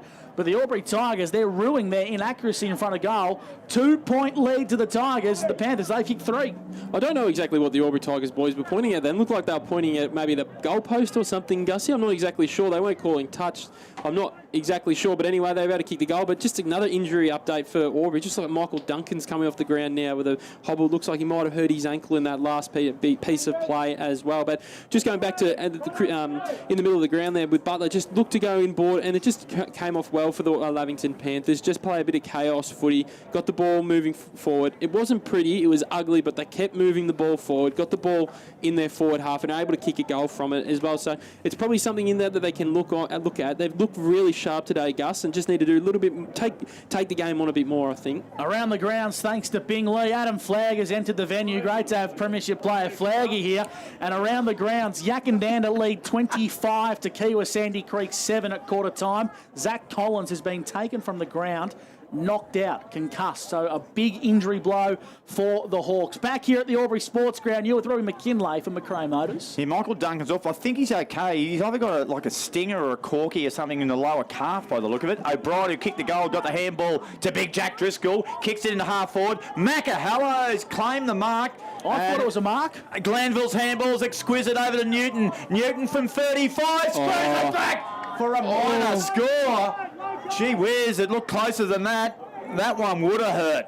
Lavington 3-3-21, Tigers 2-10, 22, 11 minutes gone, second quarter. Brad Freak for 40 winks. Yeah, Nick Newton getting busy in this quarter for the Panthers. He's up to 7 disposals already. We've only gone 11 minutes, 4 disposals for Billy Glanville and 4 for Tom Hargraves. So the premium ball winners for the Panthers are getting busy in this second term for 40 winks. For the Newmarket Hotel, Freaky, keep an eye on Michael Duncan limping as he's come off the ground. The kick from fullback's good. Isaac Muller marks behind true centre wing, clubroom side. For the Albury Tigers, he's got an option inboard. It's a dangerous option as Curley gets a fingertip on it for the Panthers. Hargraves on hands and knees, wants to hack this one out. In fact, it was Driscoll.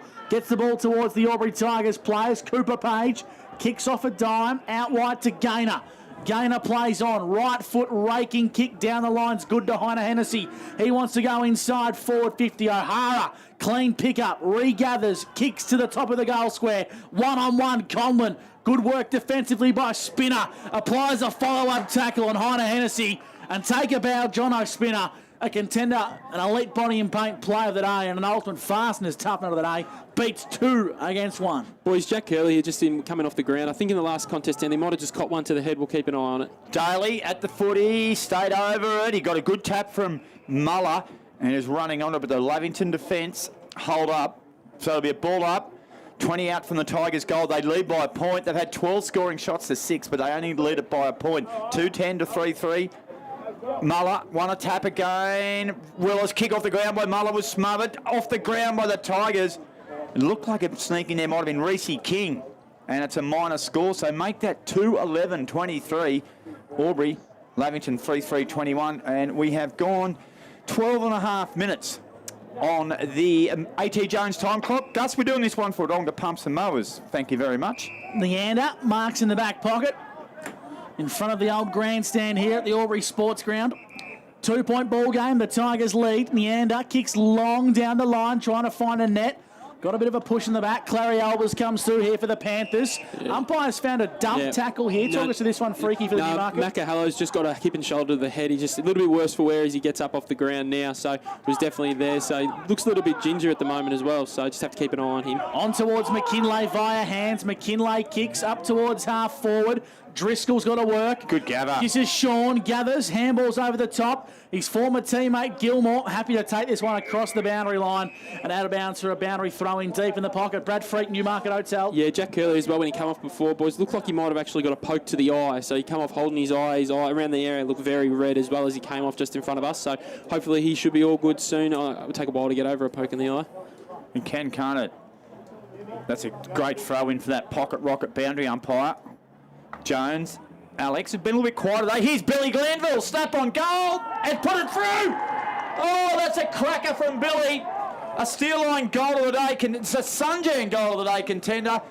An elite body in paint mark of the day, player of the day, call it you like, Gus, but Billy Glanville, he just leapt upon opportunity, just like Jake O'Brien did 5 minutes ago, and has put the Panthers in front. 4-3-27, Tigers 2-11-23, 14 minutes gone, second quarter action for Wodonga Pumps and Mowers. The prime ball winners for Lavington on the 40-wing stat sheet are really getting going. Billy Glanville up to 5 disposals in this second quarter with that goal there as well. Nick Newton as well, as we touched on, he's had the 7 disposals and 4 disposals each for Ewan McKinlay and Tom Hargraves in this second term for the 40-wing stat sheet. 14 minutes gone, A.T. Jones time clock and the Panthers at the front by 5.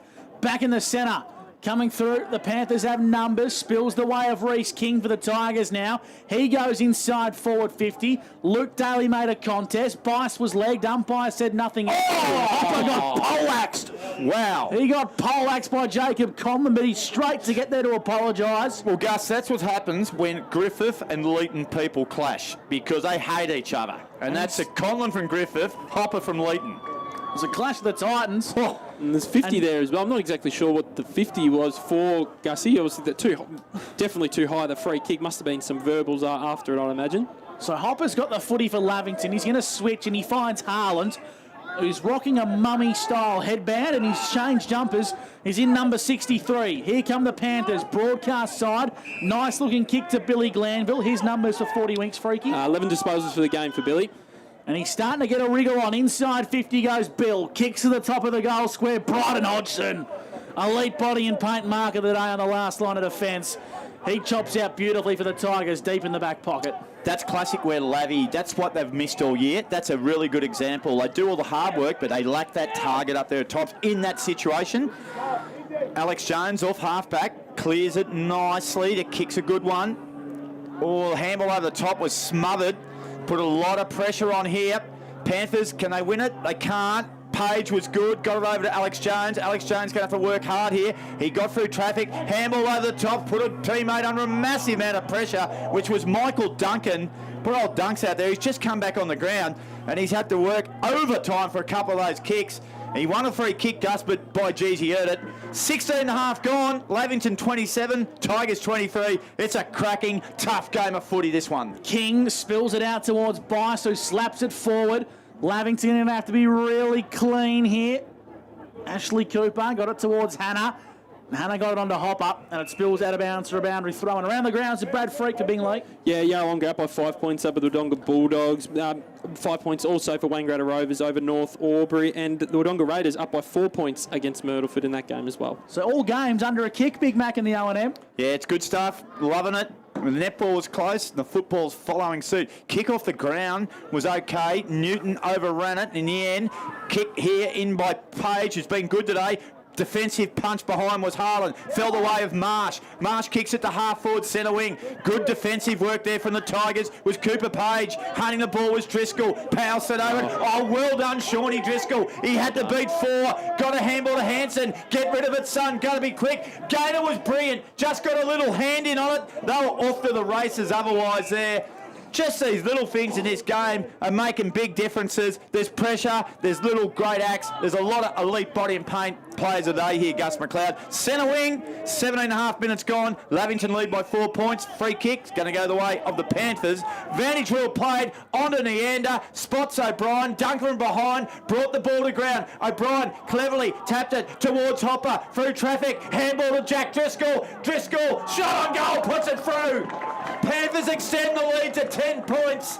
Gee, they've been efficient in front of goal. We'll get those numbers inside 50 and check out that conversion rate, Brad Freak.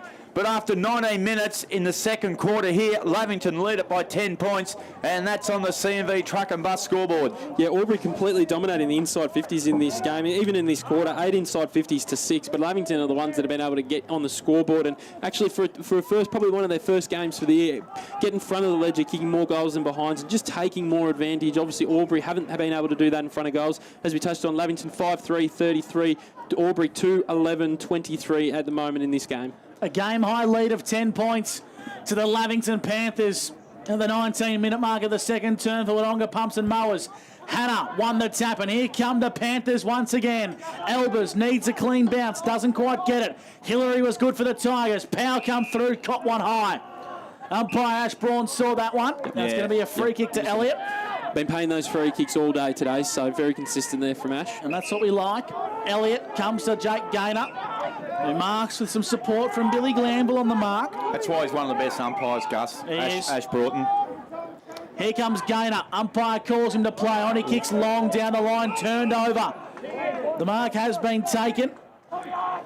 Deep in the back line for the Lavington Panthers. The kick to Glanville was poor. You'd expect better from Lavington by foot. Spills the ball back out. Here's a go for Newton. Comes out towards Bevan. Has to be clean. Met nicely by King. Good tackle pressure from Reece King. And the umpire says we'll ball the footy up in between half forward and true centre wing, favouring the Albury Tigers, I should say. 20 minutes gone, A.T. Jones time clock. Yeah, Muller back on the ground. They need that. Tigers, Billy Glanville. Oh, well robbed by Tommy O'Brien. Outside, check side type of kick. Has kicked it out of bounds on the full. It'll be Butler will bring it back in, or Willis. Brad Freak for 40 winks. Yeah, just some of the prime ball winners for Albury. Probably need to get around the footy a little bit more in this quarter. Elliot Powers only had 2 disposals, so was Jake Gaynor. 3 for Braden O'Hara and only 2 for Riley Bice in this second term alone. And the Lavington midfield, conversely, have just been able to get right on top. Nick Newton, 8 disposals. Oh, sorry, Brad. Willis's kick is not a good one at all. It'll go. Conlon came in, couldn't gather though. Kick off the ground, through for a rush point, and not for the first time today. Young Connor Willis. He's been a bit nervous with the footy in hand and how he's got rid of it across half back. They take it on, which you don't mind. But anyway, it's a learning curve, Gussie. They dodged a bullet there. 2-12-24. Say that again. Dodged a bullet for a learning curve. 2-12? 2-12. Aubrey, 5-3 Lavington. That's a 9-point lead. Take it away, Gus. Isaac Muller marks the kick in from Harland, and he goes deep into the pocket. Garlett's the target. Ooh. He stayed down and read it beautifully. Kicks to the top of the goal square. Smart kick from Jeff. High up and under, and courageously, Ewan McKinlay flies high in the last line of defence. Chops out for the Panthers. The umpire said that one went the required 15. I thought he might have been a little bit lucky, Ewan. Umpire's going to call Lavington to play on. They come out towards Clayton Marsh, who marks in front of the CMV truck and bus scoreboard. 2-12-24, the Albury Tigers to Lavington, 5-3-33. 21 minutes gone for A.T. Jones. They switch the football back towards the netball court pocket, and the Albury Tigers are building a very good wall to try and make the Lavington Panthers kick over the top. The kick from McKinlay was an absolute beauty. Falls the way of Billy Glanville. He's going to come inboard. Dangerous kick. Harland in jumper number 63, over the top to Marsh. He fumbled. Here come the Tigers. Inboard was Hargrave. Nice looking kick, trying to find its way towards O'Brien for the Tigers. He left it behind. Pinballs around just forward a true centre, and the Albury Tigers defence is held up beautifully as we ball the footy up. Boys, Adam Butler's just come off the ground as well, holding his right finger. He did have it strapped up already, so just have to keep an eye on that one. Muller tapped it to himself, nicely rode though by Elliot Powell. Powell goes long, kicks a good one, looks for Jake Page. He'll run onto it now. Good body work there by Riley Bice. He knocked a couple over, one of his own mates. Doesn't matter. Bice off the left foot. Here's Jeff Garlett. This might break the goal drought. Garlett, always clever. Jeff Garlett misses to the left-hand side. Minor score, 2-13-25 Aubrey. Lavington 5-3-33. It's an 8-point lead to Panthers. Jake Page is on all fours, and I reckon the umpire's going to have to stop the game here. He's in the hands of the trainers, and he has friendly fire that was too. And he has not reached surface. Umpires need to stop the game here. Yeah, Ash Broughton's just keeping an eye on it, I think, at the moment. He's just about to call a Gussie. And he's called time off. Yeah, Riley Bice provided the shepherd. He thought he was shepherding for Jake Page, but they both got caught up in the collision there. So I tell you what, this game needs a bit of time out at the moment because it's been played at a fast and furious pace, and one of the tougher games I've seen all year, these two. They always go hard at it. They're both great tackling sides. And, Jake Page coming off. Gus, you got the binoculars on him, mate. What are you seeing? Yeah, a bit of claret coming from the nose, I think, for the Newmarket Hotel. Brad Freak will track this one as he gets a little bit closer, but he is holding the towel up to his nose, Freaky, trying to absorb the blood. I was just going to comment, that's probably, again, why Ash Broughton's one of the better umpires. Just kept an eye on it, waited until they're going to come on play. How many times do you see in the AFL the player will be coming off the ground in this situation and they'll be playing the footy around the trainers and the physios and things like that. So just taking really good control of the game there and just stopping the game and making it fair for Albury as well, because essentially they've only got 17 on the field at the moment. But, so really good work there. But the Tigers need to fix what's going on in front of goals here, Rob Dog. Not the worst we've seen this year, Gussie. If you cast your mind back to the game we did with Yarrawonga and Raiders. That was worse. Yarra were 4-17 at half-time. So it's not quite there yet, but it might be getting there soon. Around the grounds for Binglee, North Albury are level with the Rovers, 7-2-44 apiece. The Dogs lead the Pigeons by 1 point, and the Alpine Saints trail the Raiders by 10. Here at the Albury Sports Ground, the Albury Tigers are 2-11-23 to Lavington, 5-4-34. It's on the CMV truck and bus scoreboard, and we'll keep an eye on young Jake Page as he comes from the ground with a blood nose. Robbie McKinlay, take it away for McRae Motors. Yeah, the last 12 scoring shots, they've just kicked the one goal. Tigers. They were 1-2-8, and they kicked 5 points in a row before they got their next goal. It was 2-5-17 as Freaky nearly loses his drink out the window. And since then, they have kicked 8 behinds in a row. Since they kicked their second goals, they've gone with 8 consecutive behinds. Speaking of knocking things out the window, make sure your binoculars stay in today, Robbie, all right? Alex Jones did well. Handball to Michael Duncan. Back on the ground. Back to Jesse Wilson. Over the top to Spencer Jones. Spencer Jones takes on his opponent. Runs through the middle of the ground. High up and under. From behind. Willis should be able to bring it to ground. He does. In front of Heiner Hennessy. Both the Strawberry Blondes over the footy now. Quick hands there by Conlon was brilliant. Out the back to Hodson. He looks up. He looks left. He looks right. He goes up the guts. Good work by Jack Harlan in number 63. Gutsy stuff. Took a really good mark, and he finds Joey Hansen at half-back. His kick's a good one, and it's found Miles Albers between half-back and centre wing. And you look down the line, they've got a lot of numbers back, the Tigers.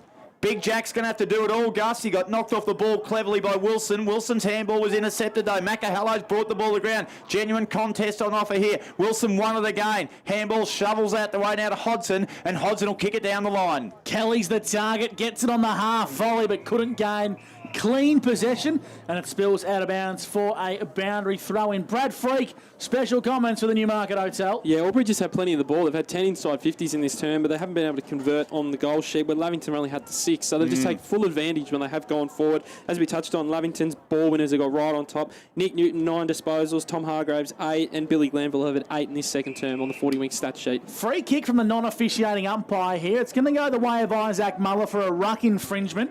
It's against Tim Hanna, and he's 70 from home. Muller kicks into the pocket. Conlon gathers, handballs back, trying to find O'Hara. Wanted to find the left boot. Page, in fact, it's O'Brien, gets it towards the top of the arc for the Albury Tigers. It just pinballs around now, and in the end, we'll have a stoppage. And Jeff Gowers at the bottom of the pack will ball it up 55 metres out from the Tigers' goal. The pressure from Lavington today has been really, really good. A couple of weeks ago when we watched them play against Wangaratta, they probably wasn't at to the level they'd like to that day, but certainly a drastic change since the game a couple of weeks ago. Up she goes. Here's a chance for Elliot Powell. Handball dish off the Riley Bice. Powell, shot on goal, top of the goal square. Benny Kelly, clever with his foot, but he's volleyed it through for another behind. 2 goals, 14. So that is 9 consecutive behinds now to the Tigers. At 26, Lavington 5-3-33.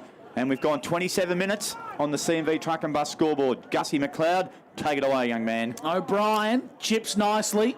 Over the top, finds Tyson Neander, his best game in Panthers colours for mine. And he finds Marsh across left half back for the Lavington Panthers. He's had a good month, Gussie, Tyson Neander, which is great for him.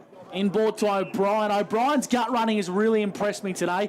2 or 3 times he's kicked in from full back and then got the footy between half back and the wing. He kicks out wide, tries to find the former Kyla captain, Joe Hansen, who's playing on a wing today as the siren sounds for half-time here at the Albury Sports Ground. And the Lavington Panthers have their whiskers in front. 5-3-33 Lavington.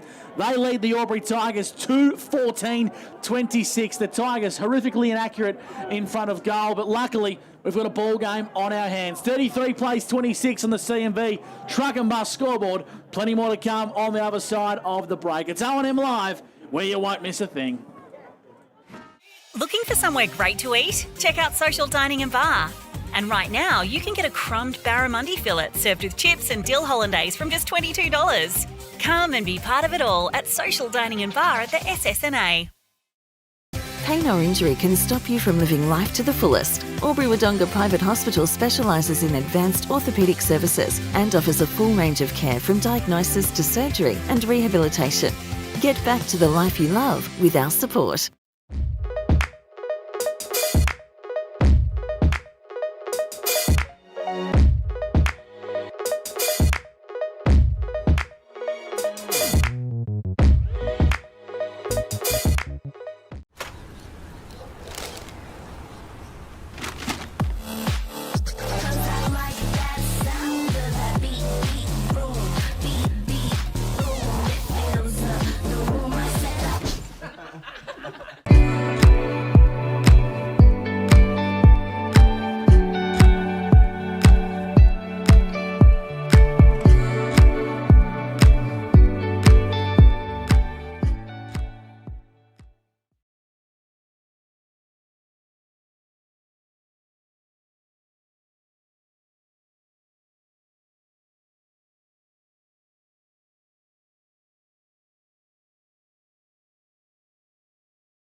Go where you can live and learn locally.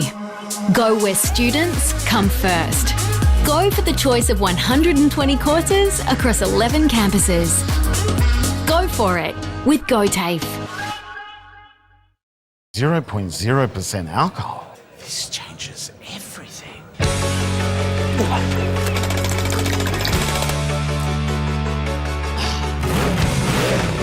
Rewrite the rules. Carlton Zero.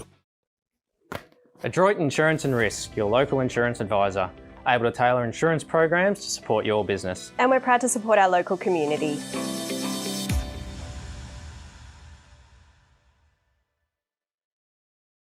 How many subscriptions do you have? One for entertainment?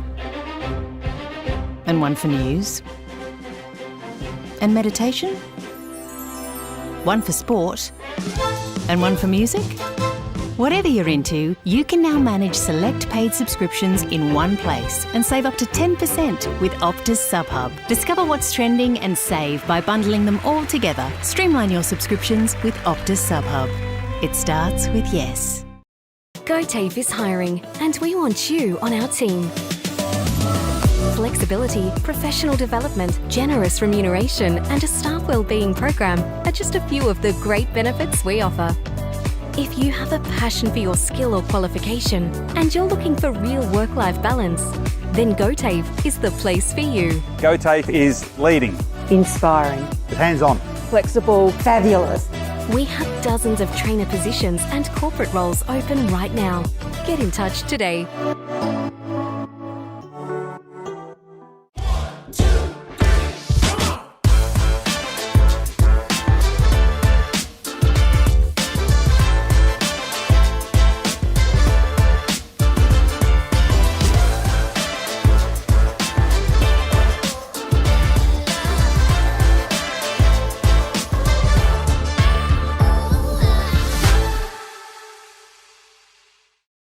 At 2AY, we're your home of live sport. Every weekend, we bring you the best live broadcasts of the Ovens and Murray football and netball. Listen this weekend on your radio or the 2AY app. Then live on 2AY. Mike's on. Welcome back to the Albury Sports Ground. Half time between the Tigers and the Panthers, and the visitors, well, they hold a 9-point lead at the main break. And the scoreline, if you've just tuned in, well, it might shock you a little bit. The Albury Tigers are 2-14-26. Yes, you heard that right. 2 goals, 14-26 to Lavington Panthers, 5-3-33.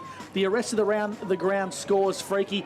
A few of these games, I think every game was under 10 points, which is what we like to see at halftime. Yeah, absolutely. And the other game down at the JC Low over on our sister station 3E at the moment, Wodonga Bulldogs hold a 1-point lead in that game, 26-25. Another game which is only a 1 point. The difference is between the Wangaratta Rovers and North Albury Hoppers. Wow. The Rovers have got the 1 point advantage there, 44-43. And in the game at the Birralee Park at the moment, Wodonga Raiders looking for their first win for the year, lead Myrtleford by 9 points at halftime, 49-40. So really good signs to see every game in the Ovens and Murray under about 10 points at halftime. I can't remember the last time that would have probably happened, so it's great for the league. And the netball was absolutely thrilling as well. For Ray White Rural, our very good friends at Ray White, James Brown and the team. A very special guest in netball commentary this afternoon, Matty Hines and Ree Harris with your latest Ovens and Murray netball wrap. Coming up now for Ray White Rural. This is the netball wrap thanks to Ray White Rural. Did you want to come back or go straight to break after? Celebrating Terry's socket to cancer round with the home team, the Tigers, the victors by 2 goals, 50-48 over the Lavington Panthers. Gabe McRae instrumental in centre for the Tigers with young shooter Lily Howe really instrumental as well, and Kajana McCowan in goalkeeper keeping the Tigers in the game. Best players for the Panthers were shooting combination of Liv Sanson and Maddie Plunkett, and defender Sarah Meredith having a stellar game in both goalkeeper and goal defence. In other games, an upset win to the Raiders, another Nailbiter 46, defeating the Myrtleford Alpine Saints 45. Rovers, a big congratulations, their first win of the season, 7-goal victors over the North Albury Hoppers, and Yarrawonga Pigeons, a great win over the Wodonga Bulldogs. That's wrapping up the first half of this Ovens and Murray Football Netball League season. This is the netball wrap-up, thanks to Ray White Rural. Comprehensive wrap from Ree Harris and the team, thanks to Ray White Rural. I'll tell you what, some thrilling games. The Raiders holding on for a 1-goal win over the Alpine Saints. North Albury claiming a 7-goal win over North Albury. The Albury Tigers, a 2-goal win over Lavington. And, of course, Yarrawonga kept on their undefeated status against the Dogs. The Raiders, Robbie, a remarkable rise. They find themselves in the top 3, a game clear of Myrtleford now in A-grade netball. Yeah, incredible, isn't it? I think that was one of your, one of your questions ahead of, in pre-game was a question about are Wodonga Raiders basically a bona fide top 3 chance for playoff? Yeah, they certainly are. That's a great result. And yeah, look, even you look at Wodonga there, they've only got beaten by 18 goals by Yarrawonga. That's almost top versus bottom. Like, it's a pretty good effort. But I reckon the best story out of all that is, no doubt about it, is Wangaratta Rovers getting their first win for the season. They haven't had a lot of wins over the last few years. They're knocking over North Albury at the Paula Carey courts by 7 goals. So that'll give them a big lift too. But that one sits out. Raiders 46, Myrtleford 45. Good stuff, mate. It's good comp. And have a look at all the scores in the football.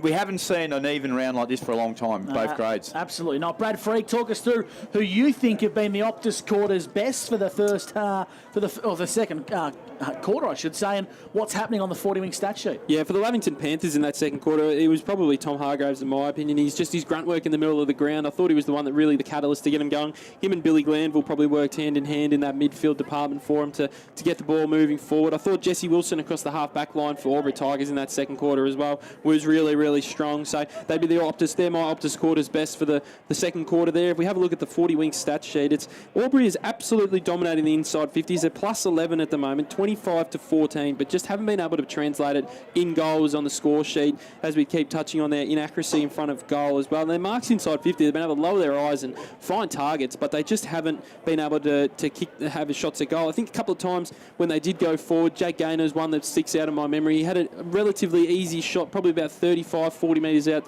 sort of directly in front, but decided to pass the ball off and got rushed through for a behind, where you think someone you might go back and have that shot on another time as well. So I think that Albury, what they're doing a lot of things right, but just aren't able to convert. If we have a look at the player stats in that first half, Riley Bice up to 9 disposals. He's our leader for the Albury Tigers on the 40-wing stat sheet. If we have a look at the Lavington Panthers side of things, got Billy Glanville and Tom Hargraves have both had 13 disposals to half-time. Nick Newton has had 12 disposals to half-time, 9 of them coming in that second term as well. So he's been really good for the Panthers. And Ewan McKinley's up to 11 as well in that game too, in the for their first half of this game. Very comprehensive there, Bradley. Look, the obvious thing there is you look at the Albury Tigers there. Since they kicked their second goal, they were 2 goals 5. Now they are 2 goals 14. So that's 9 consecutive behind scored. And look, I wouldn't say they've missed any absolute sitters. They've just failed to take their opportunities. And we did mention during the first quarter, sometimes in games it will come back to bite you. This is a classic case of it at the moment. Whereas Lavington gone down, their 3 goals they scored in that quarter, you had Jake O'Brien and Billy Glanville, great snapshots, goals that Albury couldn't convert with, and then Shawnee Driscoll kicking one there to put them 10 points up. So it's just been more efficient. They're behind in inside 50s, but they're way in front in accuracy in front of goal, and that's been the difference in this game. If you had to make a decision right now, have Lavington been better than the Albury Tigers? Of the Albury Tigers' inaccuracy, what's flattering the Lavington Panthers on the scoreboard? They're not. Albury are not getting rewarded for their effort. That's the way I look at. Brad spoke about guys like Jesse Wilson and Michael Duncan off half back. The great job they're doing. They're moving the ball. They're transitioning it pretty good. But then they're simple as that, Gus. That quarter, they've kicked 8 consecutive points for the quarter. Inside 50s, they're dominating. And Lavington are just taking their chances. So the forwards are letting their mates down a half-back and through the midfield who are doing really well. It's a great game of footy, mate. There's a lot of pressure on. And it shows how tight the midfield battle is. O'Brien kicked the first goal of the second term at the 10-minute mark. So prior to that, we had 10 minutes of relentless footy with no side managing to kick a goal. And the goal was quite an opportunistic one. Ball fell into his lap and he kicked it from the top of the square. So it's not like Lavington have dominated the game and that's the reason why they're in front. both sides have been fairly 50-50. The difference is when Lavington are getting a look in front of goal, they're making it count. I just think sometimes as well, Albury going forward, as we touched on with Jake Gaynor. Another one that's popped in my mind was Jacob Conlon as well. Just took marks in positions on the ground that you would assume that you would go back and have a shot at 40 metres out on a 45-degree angle. Someone like your big key forward like Jacob Conlon, you're probably wanting him to go back. I know he's trying to do the team thing. He's trying to do the right thing by passing it off, but Lavi's defence in that back half has actually been quite strong today, considering how much entry that they've had against them. So, and they've been able to defend it. I think just when they have opportunities moving forward, they need to go back, take their time, and put it through, because Albury are well and truly in this game. If they don't kick 8 behinds in that quarter, if they kick 4 goals, then they're probably at 4 or 5 goals up at half time. So they're doing a lot of things right. It's just in front of goals that they need to straighten themselves up, and they'll get right back into this. Robbie, we spoke off air about Connor Willis. He's a young player that's coming to the side. He's turned the footy over twice in dangerous spots. But those spots are across half-back, looking to come in board and take the game on. I like that from Lavington. Take the game on and roll the dice. Yeah, I think that you're right. That's what they're doing. There's no doubt about that. There's a shift in that to decide they're going to bring the ball back through the middle of the ground, which is a good ploy. The young fellow, he's made a couple of mistakes, but what's been good is the players around him have got in around him, support him, but Albury haven't made him pay either. So that's the thing. The Tigers have got to get more reward for the effort they're putting in at the moment. It's been a really good game. It's a very high-pressure game. These two sides, as we said in pre-game, probably tackle and hit in as hard as any other teams, and that's what we're seeing at the moment. So, yeah, as Freaky said, Albury are well and truly in this. But if they keep missing opportunity, Lavington are going to do enough to win. For Elders Rural, that's the halftime show. Done and dusted. Of course, Elders Rural, you can find them on Shoeback Street in Albury. And, of course, they are your local supplier and your local Polaris dealer here on the border. Halftime, the Tigers, they trail 26-33 against the Lavington Panthers. And a big third term is coming your way next. On O&M Live, you won't miss a thing. Looking for somewhere great to eat? Check out Social Dining and Bar. And right now, you can get a crumbed barramundi fillet served with chips and dill hollandaise from just $22. Come and be part of it all at Social Dining and Bar at the SSNA. Pain or injury can stop you from living life to the fullest. Albury Wodonga Private Hospital specialises in advanced orthopaedic services and offers a full range of care from diagnosis to surgery and rehabilitation.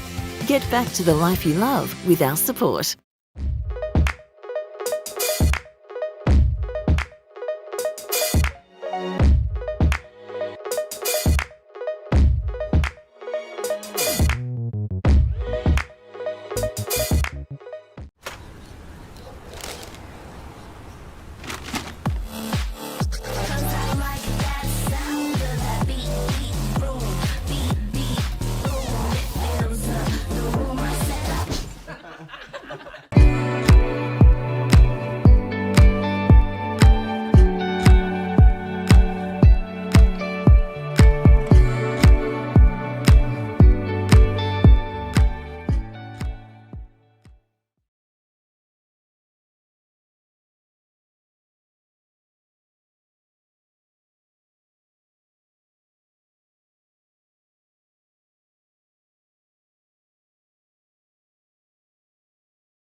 Go where you can live and learn locally. Go where students come first. Go for the choice of 120 courses across 11 campuses. Go for it with GoTAFE. 0.0% alcohol. This changes everything.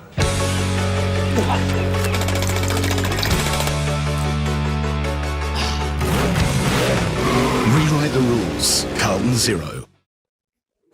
Adroit Insurance and Risk, your local insurance advisor, able to tailor insurance programs to support your business. And we're proud to support our local community.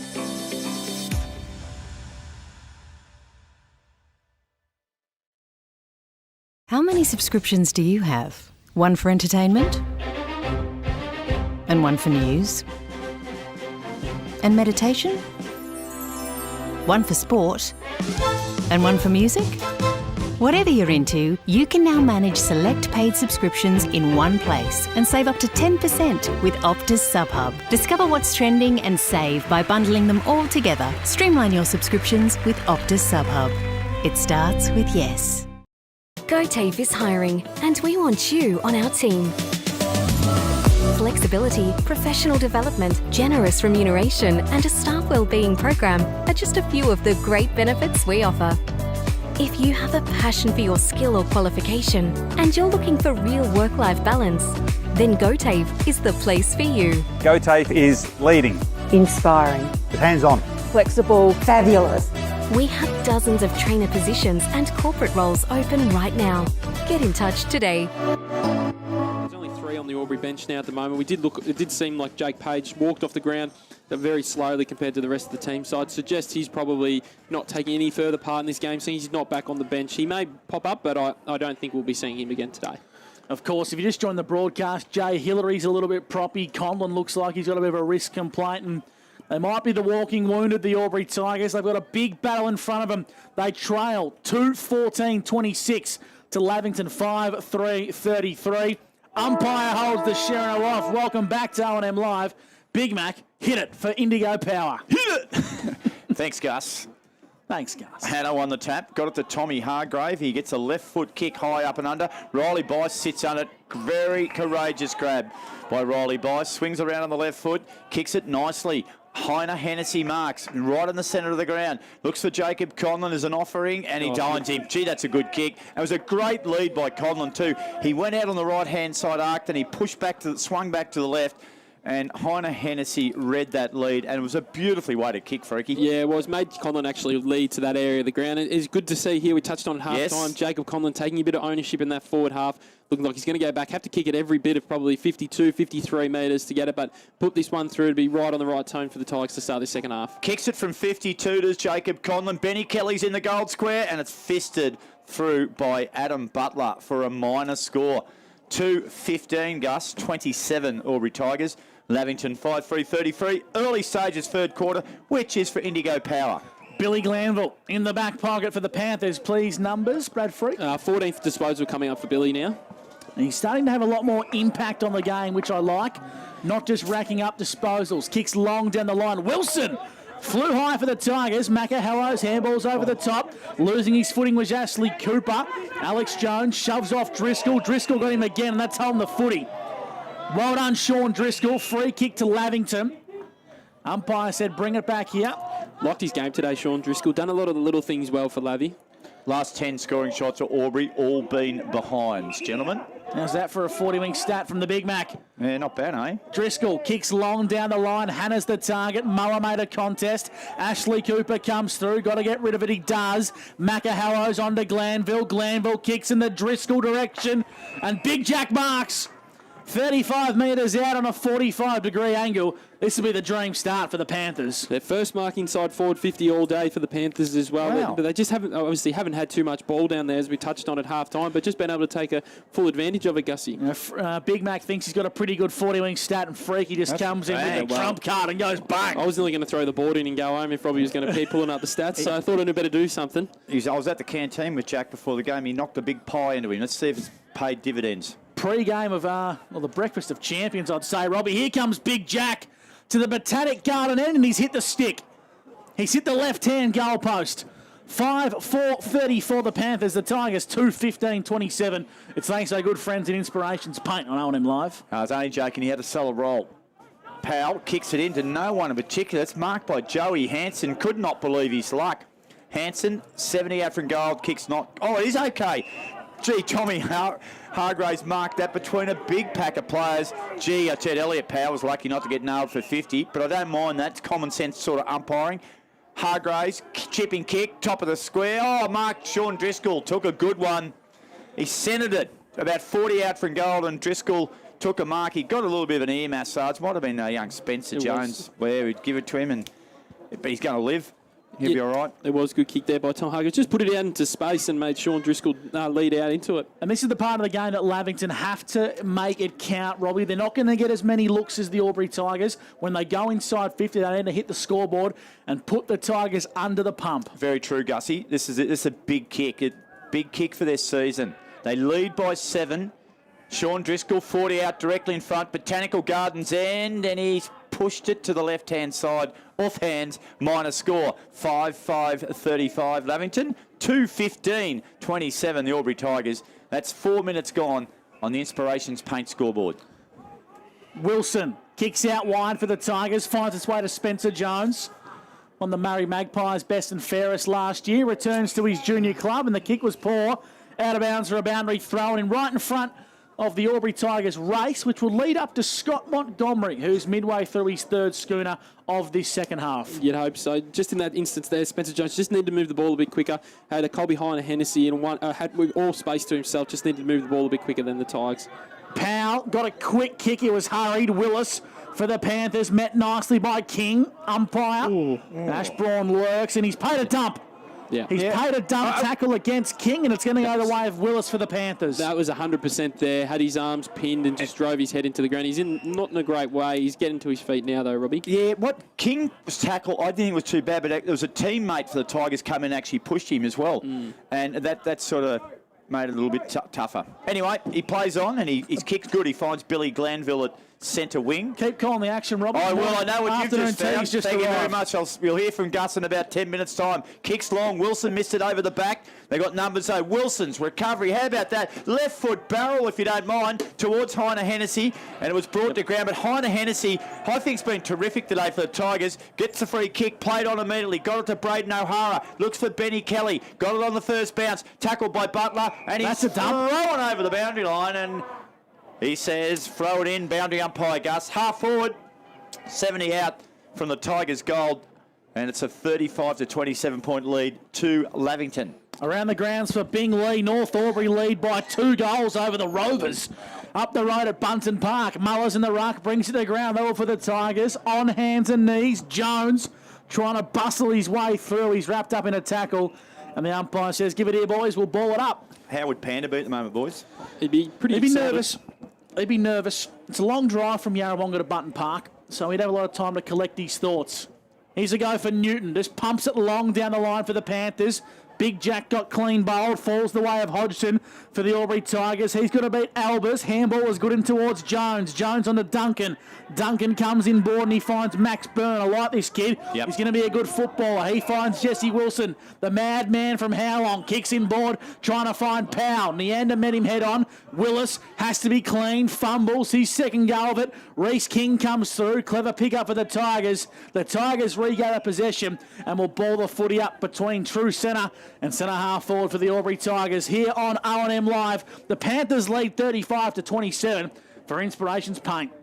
Muller, he was held off the ball. He claimed for a free kick. He might get it eventually. And it's going to be a free kick. It's actually going to go to his little rover, mate, Jakey Gaynor. Centre of the ground for the Tigers. They trail by 8 points. Gaynor, thumping kick, sits at 15 out. Benny Kelly flies. Ball comes to ground. Gee, there's a pack of players hit the deck. More players hit the deck. Gleesy King, has he got one high? Vantage wheel played there. Nick Newton won the free kick. Gee, that's a good, long, penetrating kick. Found Shawnee Driscoll. This is where they got to move it quick. Driscoll might go inboard. No, he decides he'll go outboard. The outboard motor type kick, Gus. It goes to Jack Driscoll from behind. Wilson was clever.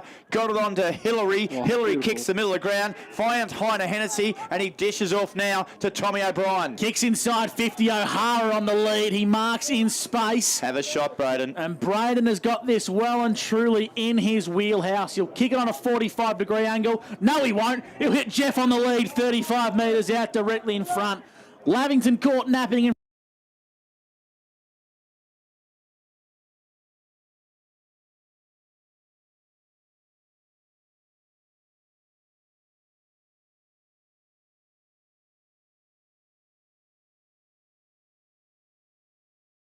He's having coming in for this shot. to the Murray River end. Jeff Garlett kicks on goal and he's missed. The Albury Tigers have kicked 2 goals.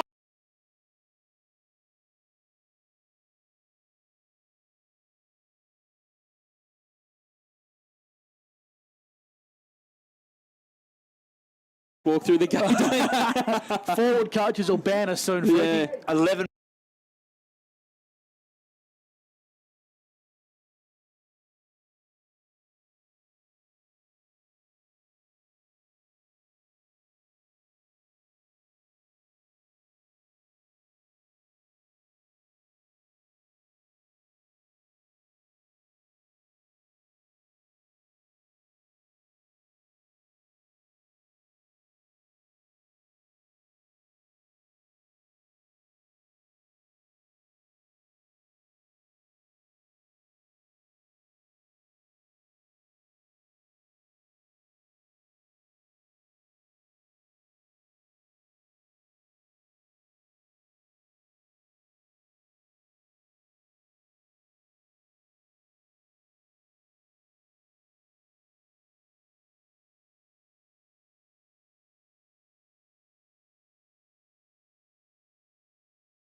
Don't mind Willis and these young Panther Brigade taking the game on, trying to roll the dice. Brad Freak for the Newmarket Hotel. There's an injured player coming from the ground. Yeah, Clayton Marsh for the Lavington. Looks like he's very sore. He looks like he has got already.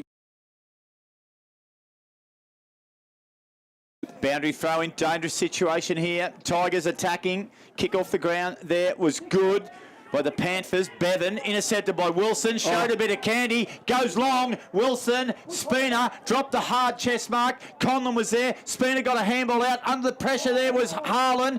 There's Spina who'll give up a point. He's deliberately put it through for a behind. Now, on the sideline, they were crying for deliberate. Reece King, but that's not a rule up our way. That's another behind.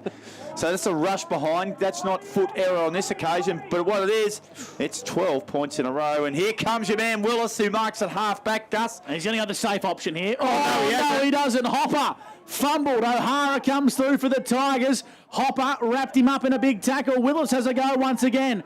Bice holds onto the football cleverly and will ball the footy up. Connor Willis is stripping years off Adam Schneider's life here at the moment. But he's taking the game on, Robbie. He's having a crack, the young fella. I don't mind it. Freaky, free kick and a whistle. Talk us to this one for the Newmarket Hotel. Yeah, Muller just blocked Timmy Hanna out of there in the ruck. Ruck contest frees are always a bit dubious, always a little bit hard to find out. Oh, no.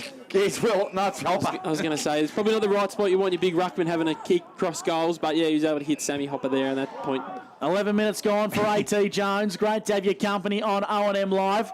The kick from Hopper's a good one, and he finds Spinner in the back pocket. He's been good. He's been superb. Third quarter action for Indigo Power. The Panthers are hanging on. They lead by a goal because Albury have kicked 2 goals, 17-5. 5 the Panthers. Long down the line. Big mark is taken by Hanna, who's starting to work his way into this game. I reckon him and Muller are about 50-50 at this stage. Hanna's kick is a beauty. Big Jack went through the mitts, falls the way of O'Brien, gets the ball back now towards Wilson, shimmies and shakes. Driscoll wrapped him up in a tackle. He got it away in the nick of time. Hodgson for the Tigers, links up with Hillary. Hillary's got to be queen. Bice, toe poke in towards a bit of space. McKinlay come through. He left it behind. Here's a go for Gaynor. Links up with Bice. Bice takes a second bounce. Umpire said nothing. What's the umpire said? Jeez. Umpire said nothing because Bice stood still, Big Mac. I just saw something very interesting. And Colby Heine-Hennessy's just dropped. I'm not too sure who it is at the moment, but the free kick down the ground anyway. Well, Colby Heine-Hennessy just gave his old premiership teammate Ewan McKinlay one around the chops earlier on, Brad. So there's a bit happening. I reckon there might be a bit of square up going on out there at the moment. It's on the edge. Shawnee Driscoll marks. And he's 30 out from goal, tight angle. Why did Riley Bice completely come to a standstill in the middle of the ground? I have no idea. I thought there was a whistle. No idea. I didn't see it either. I didn't see it either. Head down on the stat sheet, writing down. I didn't see any of it. This game has got everything, Big Mac. It has. It needs gold. It needs a gold. We've had a lot of behinds. Now, Sean Driscoll, tight angle, netball pocket, 30 out, kick on the way. Oh, it looks good. It's real good. Panthers love it. Shawnee Driscoll loves it. 6-5-41. Margin out to 12 points. Tigers, 2 goals, 17-29. 13 minutes gone in the third quarter action. And this one's doing it for Indigo Power. That was on the Inspirations Paint scoreboard. But, yes, a very interesting situation amongst the two Brooker teammates from last season, Bradley. Yeah, well, you thought there might be a few more pleasantries than that out there on the footy field. But the one thing that is out there at the moment, because there has been so many behinds in this match, has been a lot of breaks in the game. So they're starting to get a bit of fatigue out there at the moment. You see a lot of boys over on their haunches just because the nature of the game's been up and back. It's been played at a really, really good speed, just haven't been able to get the goals we'd like. O&M live action between the Tigers and the Panthers is an absolute thriller. Speaking of the Tigers, here comes Jones, inside forward 50. Kelly! Big Ben, an elite body and paint mark of the day. Great grab, Ben. And the former big ruckman's going to have to go back and kick a very, very big set shot, 35 metres out slide angle. Like a lot of his teammates, he's already kicked 2 behinds today, Big Ben Kelly. A beautiful mark there, nice juggling mark there in front of Adam Butler. A really tough opponent, and he's just been able to jug it and bring it down in front of himself. But the one thing the Tigers haven't been able to do since the first quarter is put it through the big sticks. Let's see if they can do it here. 12 in a row they've kicked. They've kicked 2-17. Can Big Ben kick the third? To the Murray River end, Ben Kelly. He can't. He misses. The Albury Tigers have kicked 2 goals, 18-30 to Lavington, 5-6-36. Robbie, I just noticed the scoreboard went the wrong way. Lavington are carrying an extra point, so don't factor that one in. And the ball's in the hands of Willis. Oh, no, another turnover. Smother O'Brien was brilliant. Here's Willis, saved the day. Ironically, nice work there by Annette. Gee, they're under the pump here. Tigers are magnificent, and they're going to win a free kick, are they? Or is it going to go the other way? Yeah, it's going to Lavy. Dump tackle there on Reece King again. But not the first time today. He's done a dump, slingy tackle. I just wonder when players are going to realise you can't do that anymore. The penny has got to drop, and it's going to be Chris Annette has it last line of the fence. And he goes down the line, he kicks it to the boundary side. The boundary should win here, and it does, Gussie. 60 metres around from the Albury Tigers goal.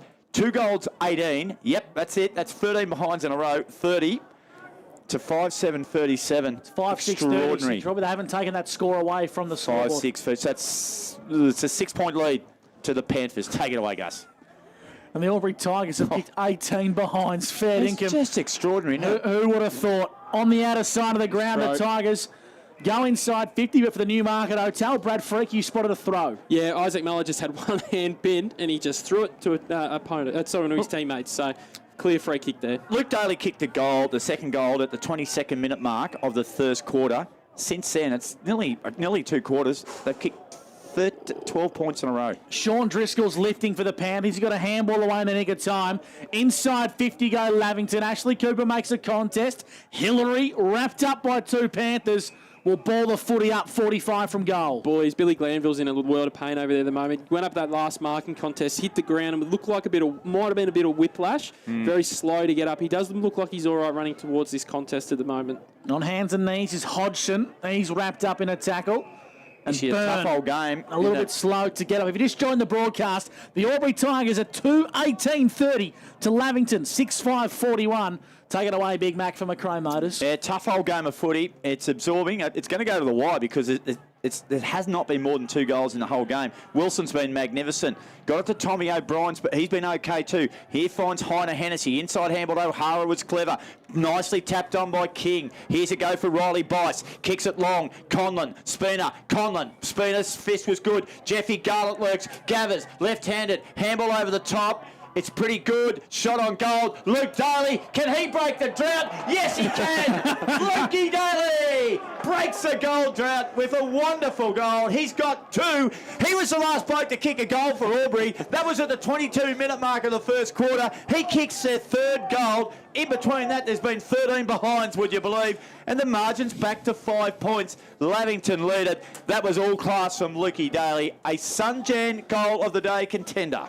Just like every other quarter as well, Albury have had the 7 inside 50s to 5, absolutely dominated in their forward half, especially in the last 10 minutes or so. But again, finally being able to put one through the big sticks just as they needed to there. In this 3rd quarter, Jake Gaynor's the one who's had 4 disposals, so has Riley Bice on the 40-wing stat sheet, and Billy Glanville's had the 3 disposals. He's still out there at the moment. Still looks a little bit ginger in that middle of the ground at the moment. Got his hands on his knees at the moment, just composing himself. Around the ground, so Bing Lee. The Raiders lead the Alpine Saints by 10 and 4 goals to Harley Benal. well in his debut game for the club. Jones for the Tigers. Got it back, trying to find its way towards O'Brien, who turns the ball over. Lavington via Joey Hansen. Kick up towards half forward. Ooh. Went through the mitts of Sean Driscoll. The Tigers regather possession.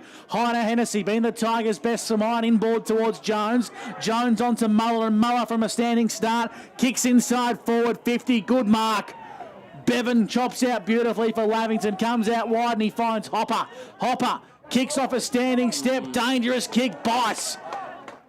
Spud Froy will be happy with that fist. Out of bounds. It'll be a boundary throw in right in front of the Albury coach's box. Brad Freak for the Newmarket Hotel. Yeah, touched on it perfectly there, Gussie. Hopper just kicked the ball off one step, didn't run through the footy and deliver it properly because he had his teammate out here in a bit of space to be able to hit him. So, yeah, just poor execution of skill there by Sam Hopper. Another great throw in for my little man. Muller took it out of the ruck, kicks it to the advantage of Jeff Garlett. Now he gathers it. Got around one, straightens up, a little chipping kick to centre half forward. They got numbers. Willis couldn't get it on the second go. He picked it up when it hit the ground, but he was tackled by two Albury Tigers, plus another Lavington Panther from there somewhere. So it's going to be a ball up, 40 metres out from the Albury Tigers goal. They trail 41-36. We've got 19 minutes have gone in this third quarter for Indigo Power, Gus. A local power company Yes. for the locals. Visit indigopower.com.au. Free kick and a whistle. Brad Freak, Newmarket Hotel. Yeah, just a bit high. When Billy Glanville went to get the ball, caught behind Hennessy, just reached over the top of his shoulder, so it was there. Very quick free kick, but it was definitely there. Around the grounds for Bing Lee, Freaky. What is happening in this North Albury Rovers game? Yeah, North up by 2 goals there at the moment, 58-46 in that game at the Button Park. Glanville links up nicely with Joe Hansen across right half back for the Lavington Panthers. Clubroom side, long raking kick down the line, finds Albers. He's been quiet today, but he's playing a vital role as that link forward. Yep. Clayton Marsh back onto the ground as well, boys. Came off with that knee complaint, but looks to be moving pretty freely at the moment. Albers, long kick down the line. Contest flies and a big mark. It's by Bryden Hodgson. It's an elite body and paint marker that Big Mac, and he's playing some year in Tigers colours is Bryden. Yeah, he got it to Cooper Page. He kicks it across the ground to Maxie Byrne, who's had a good game today. He goes wide and he finds Gilmore. So from one side of the ground to the other, it's half back in front of the old grandstand. Gilmore goes down the line. Coach's box side of the ground. Ben Ashley Cooper flew high. Quicker to regather his composure. Got the footy. Look away. Handball to Hansen. Got a nice bounce. Hansen goes low. Kick is there looking for and can't find Jack Curley. The boundary line will beat him. So 70 around from the Lavington goal. They are still leading by 5 points. We've gone 20 minutes into the third quarter. Brad Freak, then it'll be Gus McLeod. Yeah, I just don't think Joe Hansen was the right option then for Ben Ashley Cooper. He Chris Annette in the middle of the ground, running into space, straight lines towards goal. But yeah, just probably not the right option in that time then. It's a cracking third quarter for Indigo Power as Billy Glanville kicks from a standing start. Hansen marks, true centre half forward for Lavington. A congested forward line awaits. No one manned the mark. So Joe sets sail for home.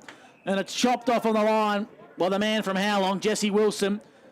Clearly in Albury's best. He comes out broadcast side of Tommy O'Brien. O'Brien finds Heiner Hennessy and the Tigers are playing methodically, Big Mac. Yeah, I reckon it's been a really good game from Tommy O'Brien. Heiner Hennessy's been excellent as well. He's a bit confused now. He decides a little chip kick, and it's well read from behind by Ewan McKinlay. Got a fist on it. Hodgson got it. Tackled. Back to Heiner Hennessy. He's in trouble. He's got to push. Got to push. Might have let that one float.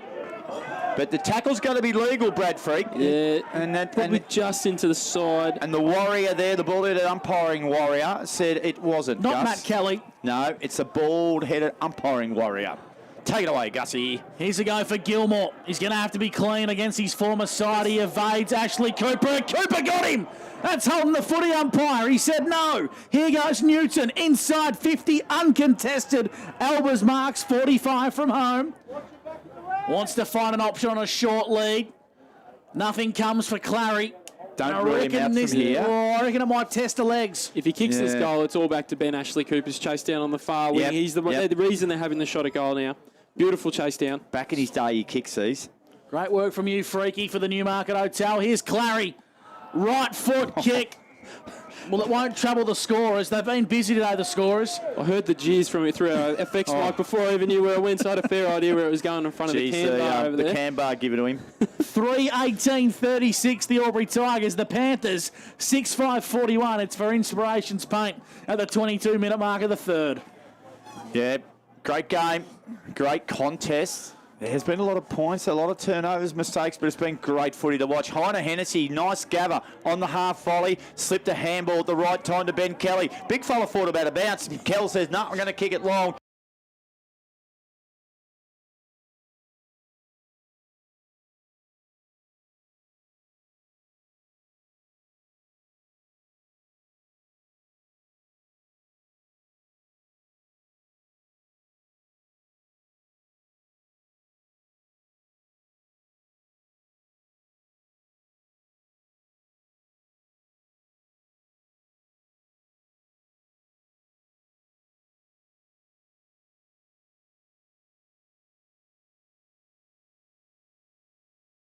Thing going your way. The last thing you want is a dicky knee, Gus. Well, I've got two of them, Robbie, so I think I can make a case for that. Boundary umpire has the ball deep in the pocket. It's a beautiful throw back into play. Hannah wins the tap. Here's a go for Spinner. Got it onto Hanson. In fact, it was Marsh and goes out of bounds for a boundary throw in deep in the pocket. How good is he? I'll tell you what, he's that good. He's actually doing the whole boundary. Yeah. This whole side of the ground. He's a champion, this little boundary umpire. I Absolute reckon gun. he'd be no older than 12, I reckon. He's no taller than 3 foot. Boundary umpire, he brings it back into play. Heiner Hennessy, been the Tigers' best, gets towards the top of the goal square. It lurks, it lingers. Mullers on hands and knees. O'Brien working hard, and the umpire says, give it here. We'll ball the footy up at the top of the goal square. 24 minutes gone. Third turn for Indigo Power. The Tigers would love a goal here, Big Mac. Yeah, might only be another minute in this quarter, Gus. Only 1 goal each this quarter. Bevan, he's been good this quarter. Kicked it in a hurry out to Nick Newton. Paddled it, gathered it, got through a tackle, spun out another, got a handball back to McKinlay. He kicks it inboard, risky kick. It went over the trotter's head, Billy Glanville. And Jesse Wilson, who's close to best on ground for mine, kicks it nicely to Braden O'Hara. He'd be some chance from here. O'Hara plays on, loads up from 55. Braden O'Hara, minor score. 3 goals, 19, 37. Lavington 6-5-41. You're a bit optimistic thinking that was going to go through, Robbie, on a day like today. Yeah. Oh, you got to build hope, Gus. That's what it's all about. You got to build hope. O'Brien kicks in from fullback. It's a nice kick towards Adam Look away. Pepper. It was a look away pass. Was it? Your eyes are better than mine. Oh, here's a go for Bevan. He's got Willis. Please be good. He takes a bounce. Connor, left foot kick. Goes the percentages. Long down the line. Well played. Siren sounds. There it is. It's lacking a bit of punch, the siren here at Albury today, and it sounds for three-quarter time. Put some fuel in it. On Indigo Power. 6-5-41. They need some Indigo Power. 6-5-41 the Panthers to the Albury Tigers. 3-19-37. No, you're not hearing that wrong. 3-19-37 the Albury Tigers. They trail by 4 points. 6-5-41 the Panthers. It's shaping up for a thrilling final quarter on O&M Live. Just looking, John O'Spooner just come off the bench. He finished that quarter on the bench and he is limping very strongly. So another injury in this game. Big Mac, there's a box of curried sandwiches in the box and I want to start smacking into him for O&M Live. You won't miss a thing. Looking for somewhere great to eat? Check out Social Dining and Bar. And right now, you can get a crumbed barramundi fillet served with chips and dill hollandaise from just $22. Come and be part of it all at Social Dining and Bar at the SSNA. Pain or injury can stop you from living life to the fullest. Albury Wodonga Private Hospital specialises in advanced orthopaedic services and offers a full range of care from diagnosis to surgery and rehabilitation. Get back to the life you love with our support.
Go where you can live and learn locally.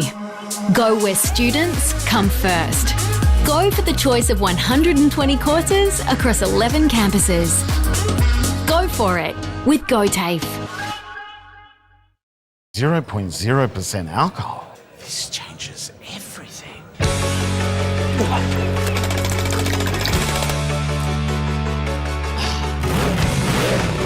Rewrite the rules. Carlton Zero. Adroit Insurance and Risk, your local insurance advisor, able to tailor insurance programs to support your business. And we're proud to support our local community.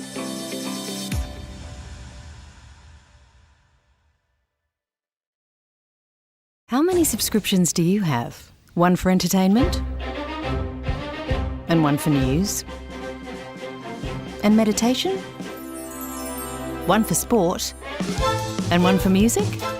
Whatever you're into, you can now manage select paid subscriptions in one place and save up to 10% with Optus SubHub. Discover what's trending and save by bundling them all together. Streamline your subscriptions with Optus SubHub. It starts with yes. GoTafe is hiring, and we want you on our team. Flexibility, professional development, generous remuneration, and a staff wellbeing program are just a few of the great benefits we offer. If you have a passion for your skill or qualification and you're looking for real work-life balance, then GoTafe is the place for you. GoTafe is leading, Inspiring. hands-on, Flexible. Fabulous. We have dozens of trainer positions and corporate roles open right now. Get in touch today.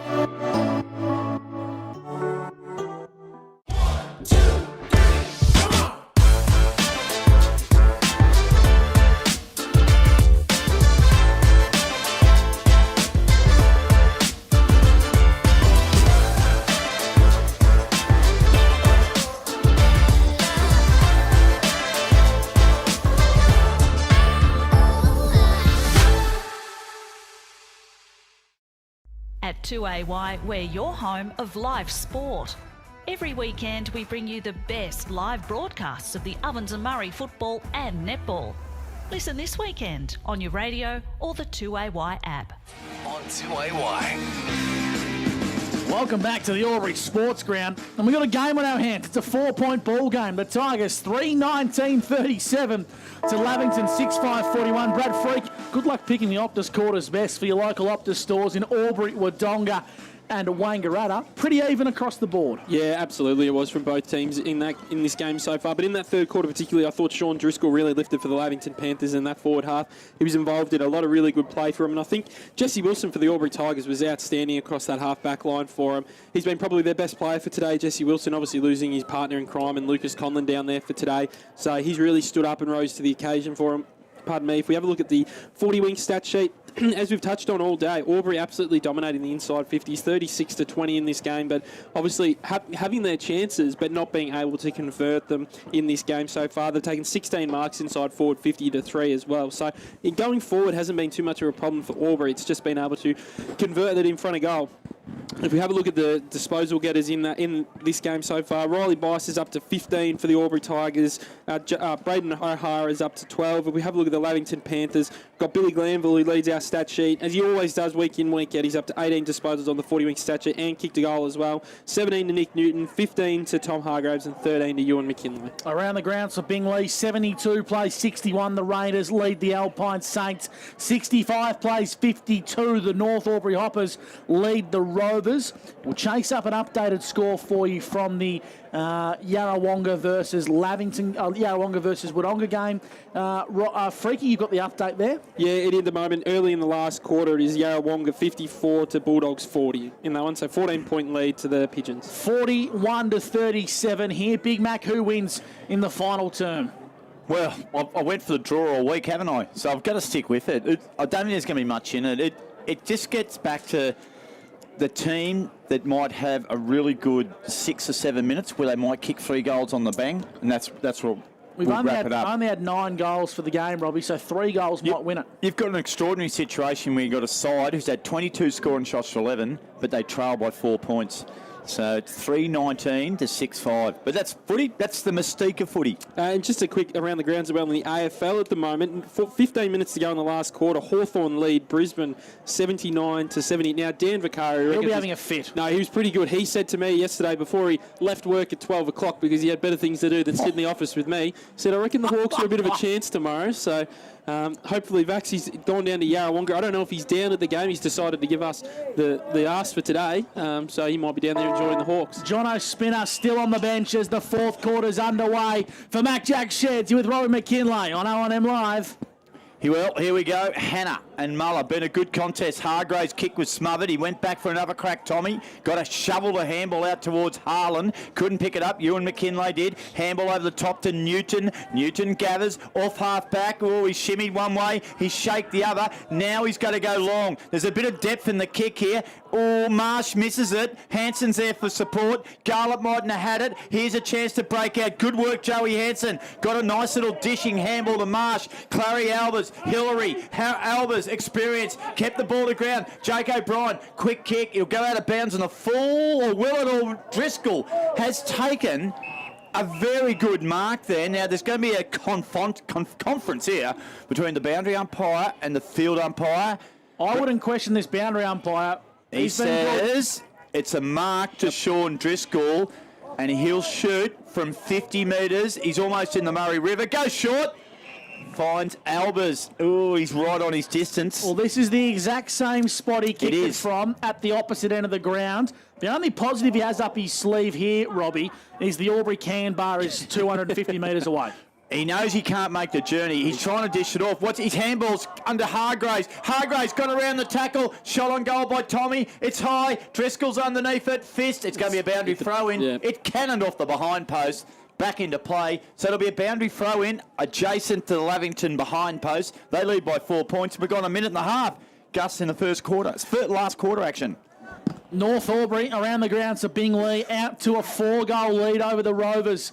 Or maybe 4 might have been a bit ambitious, might be just the 3. Muller took it out of the ruck, gets the ball towards the boundary line. Ewan McKinlay, the Panthers need some magic, gets the handball away in the nick of time. Gaynor tied up in the pocket, runs the gauntlet and switches beautifully and finds Spencer Jones.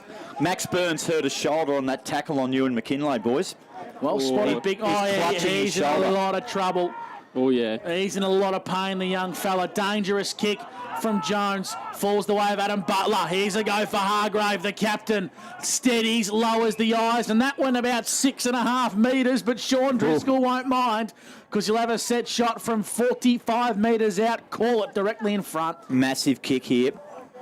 Yeah, as Max Byrne comes to the boundary, I was going to say, might have just had a quite... I hope it's only a stinger, Bradley. Looks like it might be. I was just going to say, it might have been dislocated, but he's got it back in. He's just having a look around the shoulder, but looking a bit of pain there at the moment. Here's Driscoll, arcs around, kicks, looks good off the boot. Lavington are on!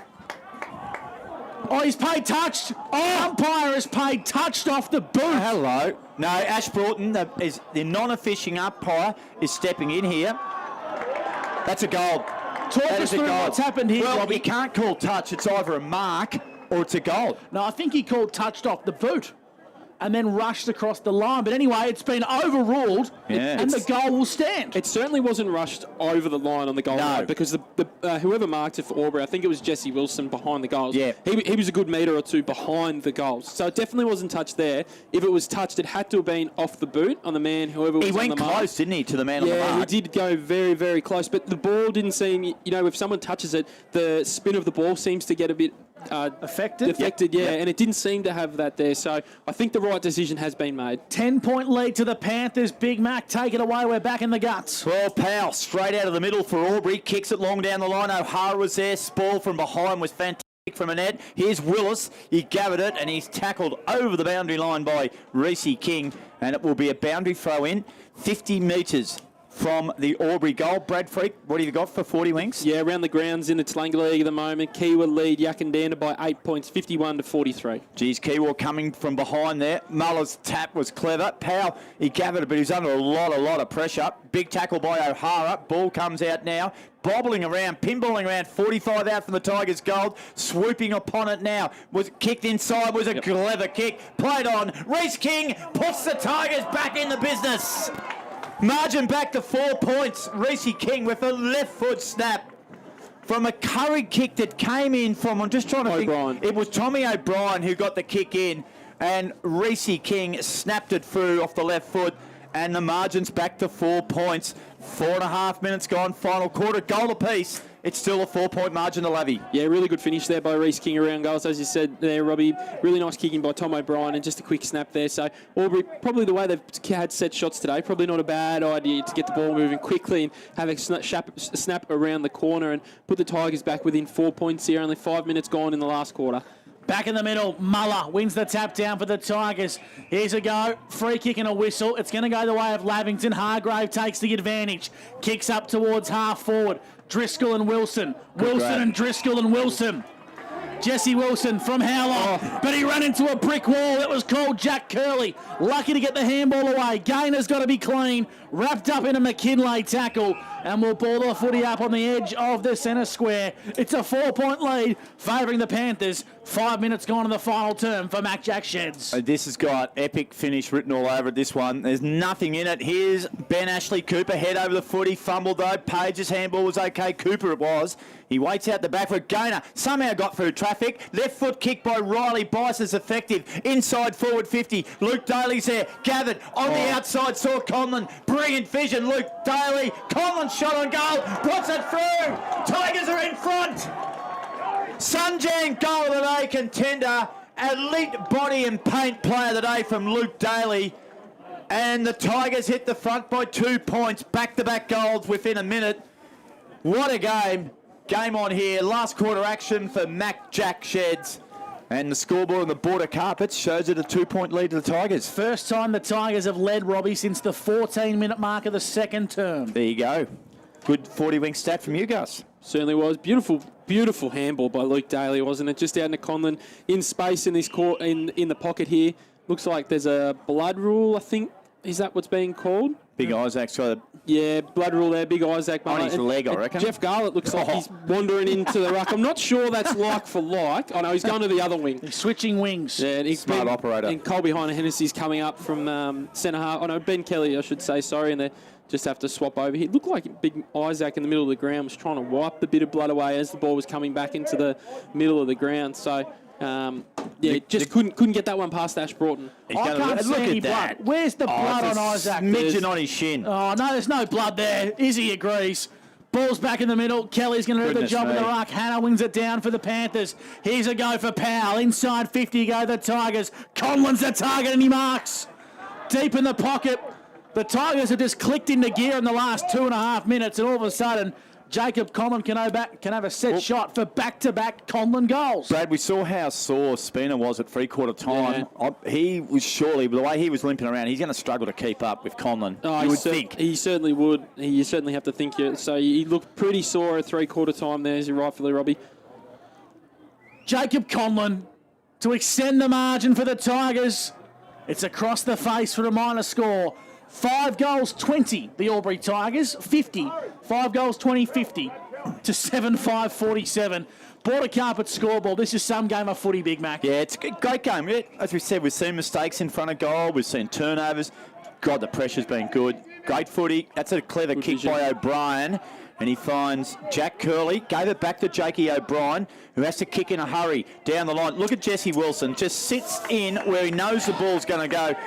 I'll tell you what, he's going to be a hard one, the top player of the day. Here, the kick wasn't that great, though. Chance for a turnover here. Goes the way of Ashley Cooper. On the outside, he had McKinlay. Ignored him. He went long. Good sport by Jack Driscoll. Kick off the ground, a la Maradona by Big Jack. But it's going to be cleared away by Gilmore. High thumping kick. O'Brien brought the ball to ground. 4 Panthers there, Gus. Butler's the leader, and he kicks it to McKinlay. It went over the head of Spencer Jones.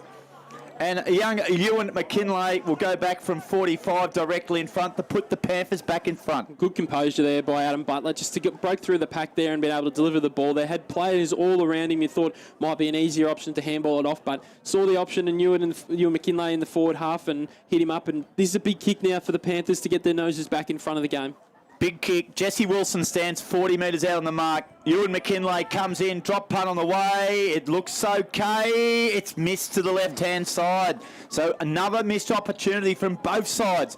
48 Lavington, 50 to the Tigers. And we have gone, Gussie, about 9 minutes in the last quarter.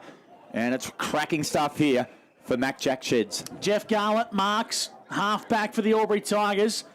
Plays on, sells a bit of candy. That's why he played so many games at the highest level. His kick was well chopped off, though, by Tyson Neander, who's playing the best game I've seen him play in Lavington colours. He kicks, and he kicks nicely to the captain, Hargrave, who marks on the true centre wing position out of side of the Albury Sports Ground in front of Scott Montgomery and his crew on the balcony. Inside 50 go the Panthers. Ashley Cooper made a good contest. Here's a go for Gaynor. Got it on to Powell. Powell regathers at centre half back and kicks out wide to a contest. Butler and Heiner Hennessy. Adam Butler too strong. The old bull too much for the big buck.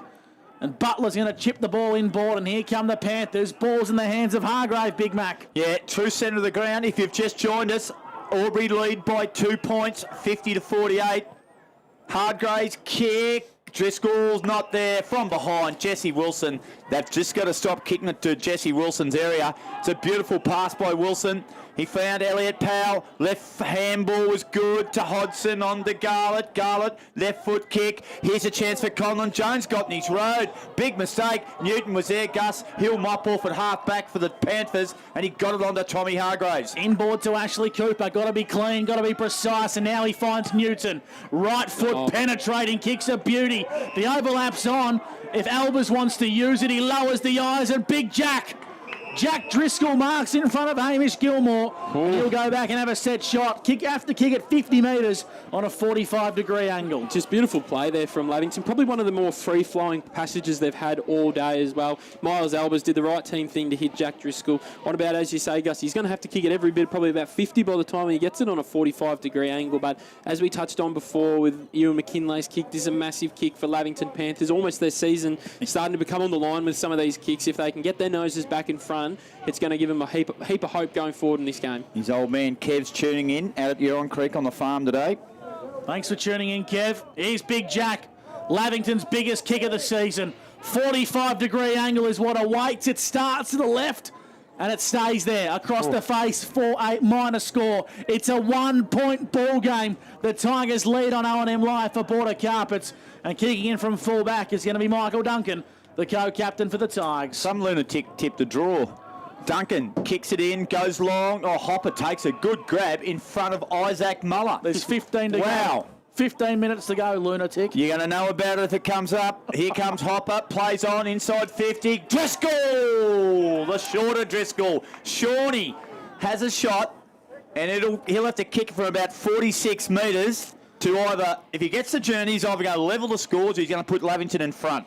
Well, you've taken into account, or haven't taken into account, one option, Robbie, which on a day like today could occur. Anything could happen today. Anything could happen. Well, he could miss, Gus. He made the distance from a similar spot about 10 minutes ago, Robbie, He and did. it went through the big sticks. Massive kick. Sean Driscoll. Lavington trail by a point. Oh, Driscoll's hooked the hell out of that. Robbie, he won't score. And the ball will get, that's going to stay in. It's shoveled out the back. Here's a chance for Duncan. Handball's going to be good. It was to Alex Jones, and he kicked it beautifully, Alex Jones, to Spencer Jones. Whose handball was poor, burned back on the ground from the shoulder. Sean Driscoll got him a good one. Elliot Powell and Bevan go head-to-head. O'Hara joins in the race with a little toe poke. Well done, Bevan. Beat 2 against 1. Got it on to Marsh. Marsh inboard to Billy. Here's Glanville. Shimmies and shakes, steadies, kicks down the line. Duncan! Duncan just poleaxed Ben Ashley Cooper. Jake O'Brien. In fact, it was O'Brien, and there was nothing in that, but it might be a smart free kick, Robbie. I agree. Just slow up the play. Professional free, you always say, Gussie. O'Brien inboard to Haaland, the man wearing the mummy headband in the jersey number 63. Over the top to Annette. Got to be clean. Gets it back. Haaland, he's a big booming left foot kick to the hotspot. Muller. Big Isaac Muller stands up on the last line of defence and says, Tigers, give me some help, Robbie. Yeah, from behind, Butler's given away a free kick, surely. He has. And Heiner Hennessy will take the free kick between half-back and centre wing. If you've just joined us, Albury lead by a point. We've gone 14 minutes in this final quarter. That's on the border carpet scoreboard. And we're doing this one for Mac Jack Sheds. Heiner Hennessy, half-back, decides to come inboard, kicks, not good. Turnover coming here. Nick Newton, fended off Duncan. Newton goes long, open goal square. Newton for goal. Scores are level. 14 and a half minutes gone, final quarter. Lavington 7-8, Albury 5-20. That's 50 apiece, Gus. And I reckon the rains are just starting to come down here in Albury. We're not too far away from a shower. O'Hara between fullback and centre half-back, a well-weighted kick. Ashley Cooper met it head-on for the Panthers. Got it under Glanville. Glanville got it under Duncan, but Duncan's wrapped up in a big tackle and will ball the footy up in the guts. I was going to say, Ben Ashley Cooper showed his wise in the top 10 for tackling in the competition there. Beautiful tackle there to stop the Tigers' momentum. Around the grounds, Bingley, 83-52. North Albury lead the Rovers, but it's an even ball game here at the sports ground. Inside attack, go the Tigers. Well done by Annette. Handballs to himself, got to beat Ben Kelly. Handballs in towards a bit of space, and Alex Jones happy to take this one out of bounds for a boundary throw-in. 15 and a half minutes gone on the AT Jones time clock. It's 50 apiece on O&M Live. Beautiful work there by Jack Harper. Yes, so we just to give Shepherd the words out of my mouth, big fella. For Chris Annette to be able to get a little bit more space, move the ball another 20-30 metres up the ground for the Panthers. Yeah, player of the day contender, elite body and paint. Jones, Alex, he's lifted. Got it back to the other Jones. Spencer, kick inside forward 50.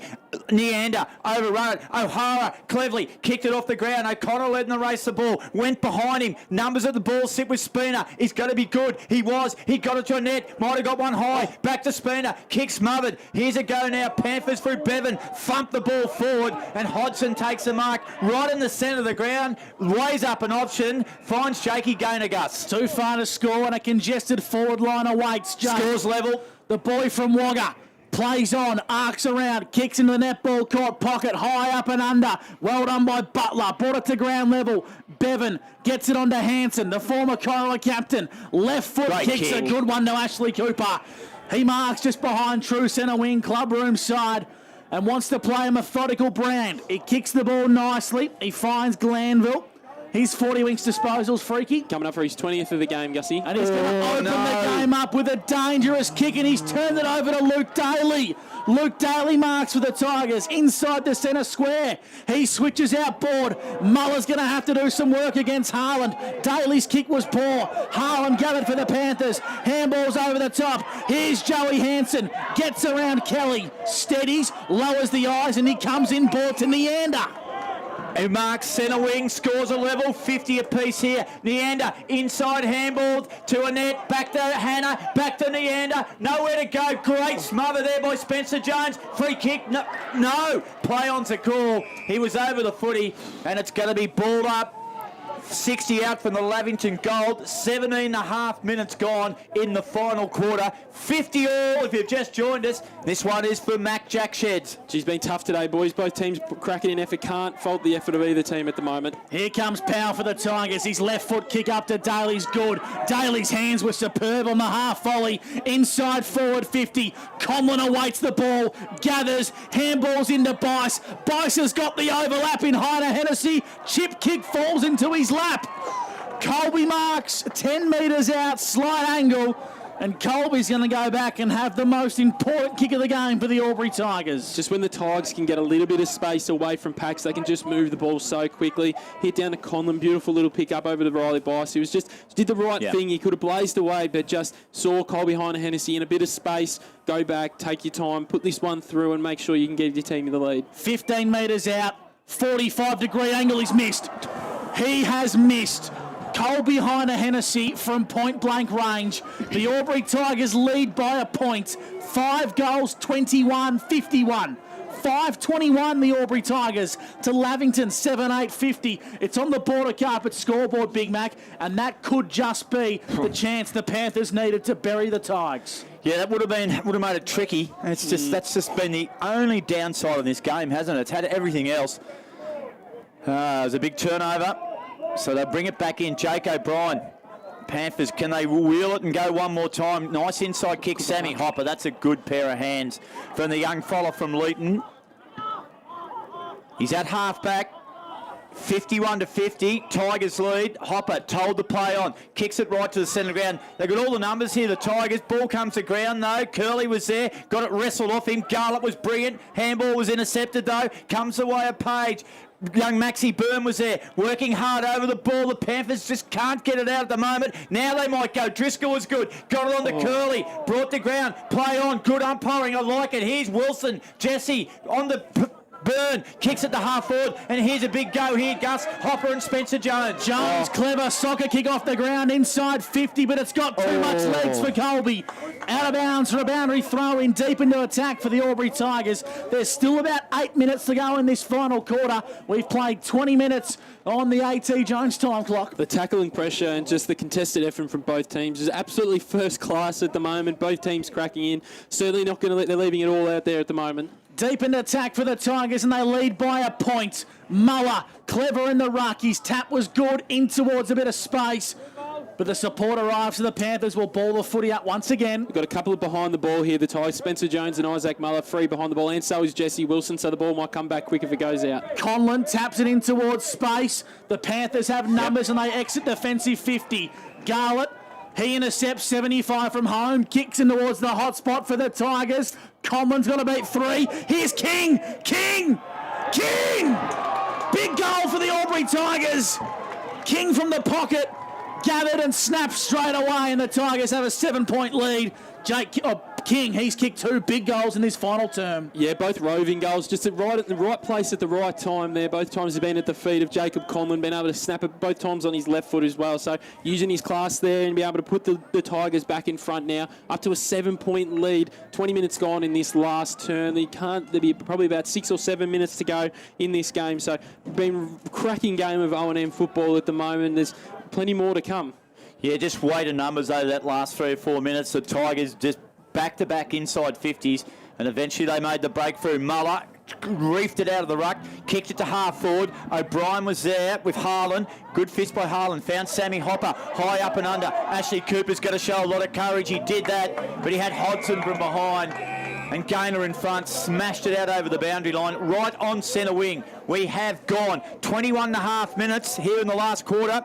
Albury lead it by 7 points, and it's going to be thrown back in. Brad Freak for 40 winks, and it'll be Gussie McLeod. Yeah, the Tigers just getting numbers to the contest every time in the air or on the ground. It's just making it hard for the Panthers, but when Albury gets some space, they move the ball so quickly. This is the best football competition in the country, boys. Such a cracking game of footy. Breaking news, North Albury, they're going to defeat the Rovers around the grounds. No one saw that coming, and no one saw this game being as close as what it did.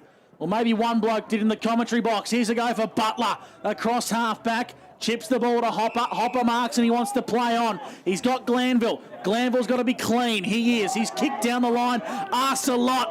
And Spencer Jones went back with a lot of courage, the young fella. An elite body and paint mark of the day. An ultimate fasteners tough nut contender. And he's going to play the percentages Big Mac and kick long down the line. He does. He goes to half forward. Ball comes to ground. Glanville, great handball. And Gava got it on to Marsh. Marsh now just going to roll the dice. Takes on Jones. Keeps running. Drives it long. It might be close to out of bounds on the full. It is, or it's a mark to Braden O'Hara. At half back, 50 out from the Lavington goal. O'Hara has it in defence. Albury lead 57-50. We've gone 22.5 minutes in this final quarter. They've just about done enough. Good intercept work there. Courageous stuff from Ashley Cooper. But it's going to be a mark or a free kick anyway. I reckon he's hurt his shoulder. And it's going to be Spencer Jones, Gus, who takes it back to centre wing. Oh, Daly.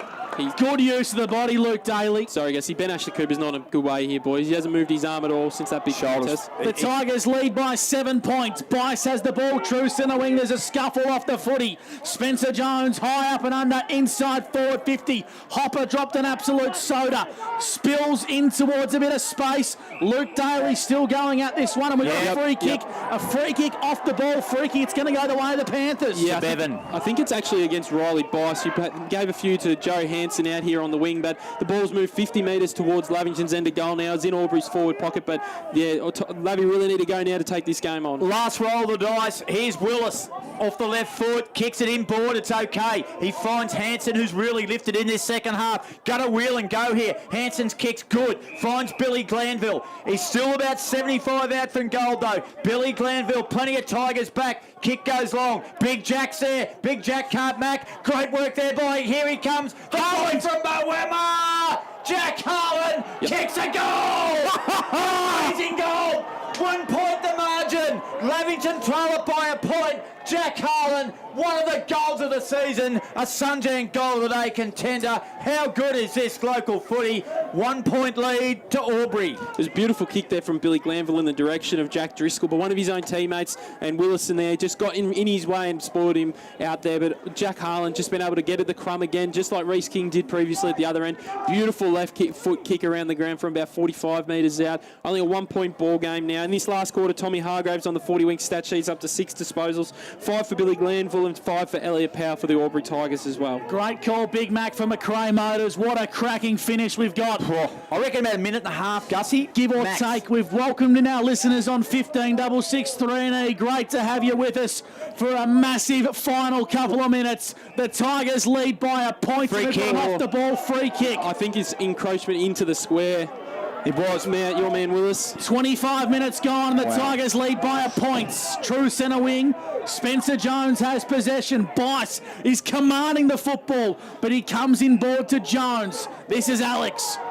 Wants to play on. Alex 25 gone, Gus. Kicks inside, forward 50. Willis flew high. Spinners there for the Panthers. Brought it to ground level. Here's a go for Glanville. At true centre half back comes in board. Here comes Hargraves. Here come the Panthers. Inside 50. Harland brings it to ground level. Here's a go for Curley.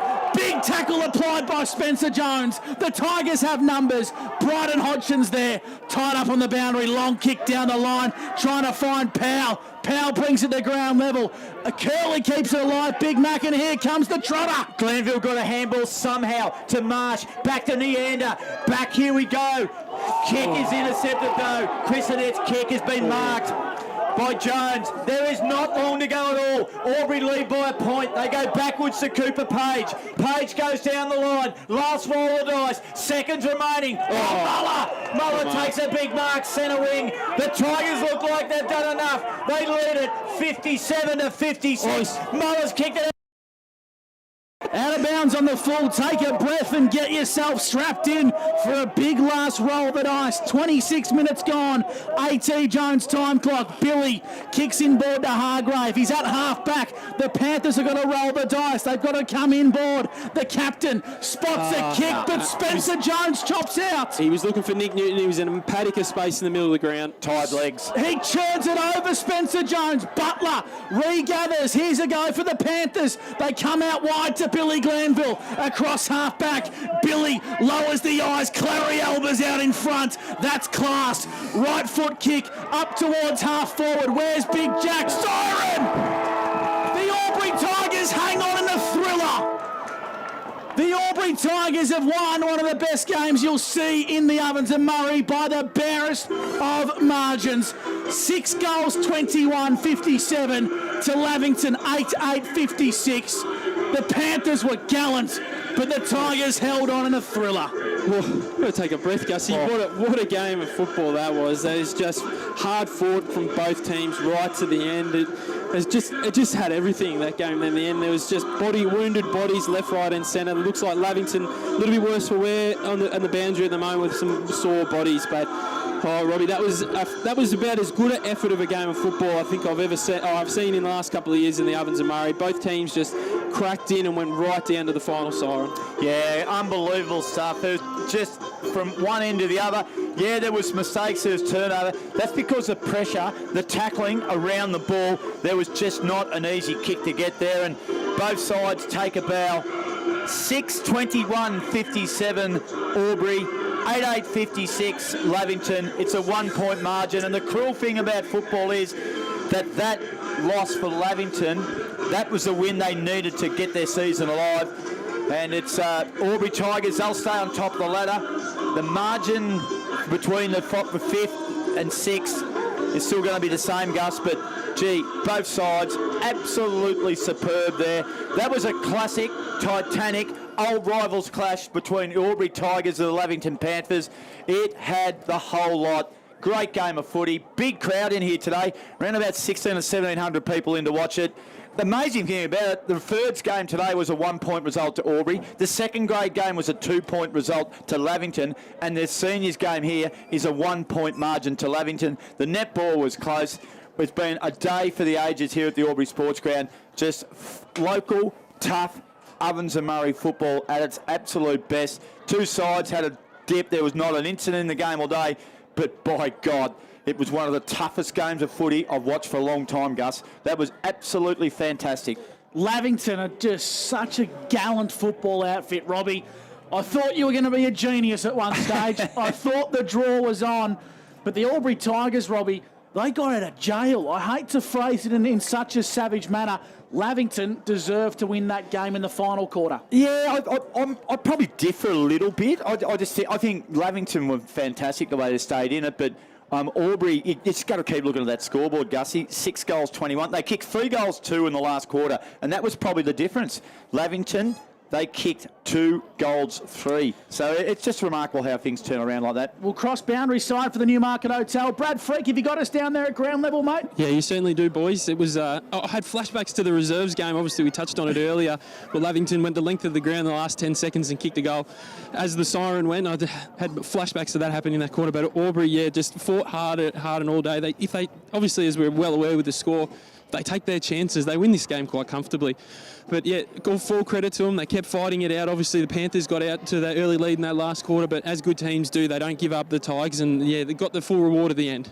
Brad, just noticed there, Adam Snyder has stayed out on the ground with his teammates. They're not chatting. He's just going around every single one of them, and he's thanking them for their effort. He's patting them on the back, and it's a really good sign. There's a bit of walking wounded too about both these sides. Like we saw Macca Hallows, he's in his street clothes moment. He didn't finish off the game. We saw Jake Page didn't finish the game either. It was a pretty... Spinner was injured. Spinner was injured. We Conlon saw had a wrist. Marsh was injured. Conlon played the whole game with a crook wrist, we think it is. We just saw a lot of heroic efforts there. And what about Jack Harlan's goal at the end to give the Panthers a sniff? Unbelievable. Absolutely. Freaky, what's the ambience like down at ground level as you follow the Albury Tigers in to sing the song? Oh, obviously pretty good down here at the moment, boys. You guys probably couldn't see it as the Lavington boys walked off the ground. They got all their supporters lined the race and cheered them off as well for their efforts as well. So, yeah, but as you can imagine down here with the Albury Tigers side of things, pretty jovial mood at the moment. Obviously got that one halfway point of the year again and on top of the ladder as well. So, very happy outfit down here at the moment. And the thing that makes this so important for the Albury Tigers is, Robbie, they go 2 games clear now of Wodonga and the Rovers. And, of course, Yarrawonga sit a game behind them now as well. And did Wodonga beat Yarra today? No. Yarra beat Wodonga. They're all equal on points. And guess who Albury plays next week? Yarrawonga. Here. Yeah. Wow. Brad Freak is following the Albury Tigers into the rooms. He'll get nice and close, and the Albury Tigers will sing this song loud and proud, Big Mac, and they got...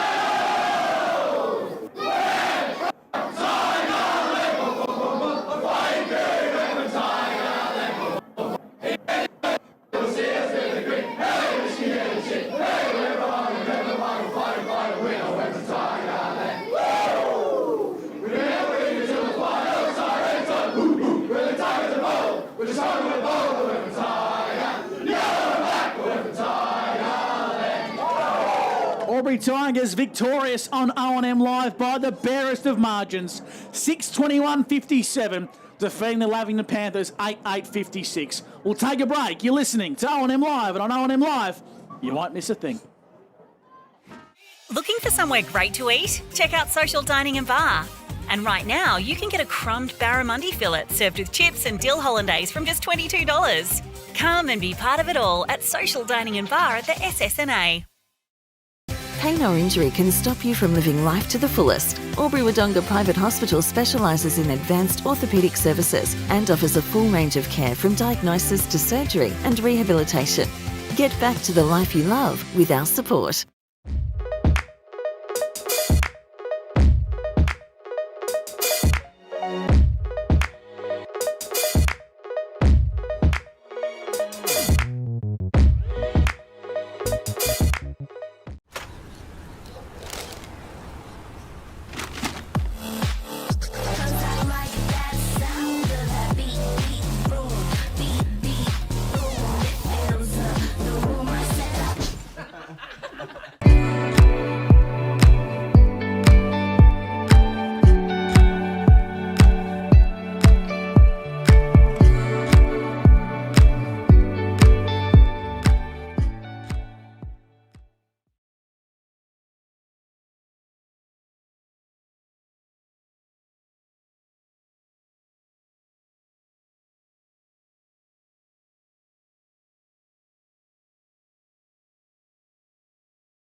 Go where you can live and learn locally.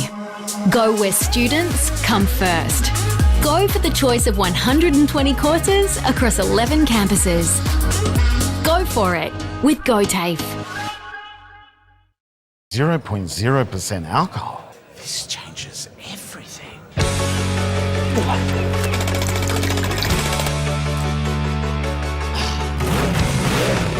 Rewrite the rules. Carlton Zero. Adroit Insurance and Risk, your local insurance advisor, able to tailor insurance programs to support your business. And we're proud to support our local community.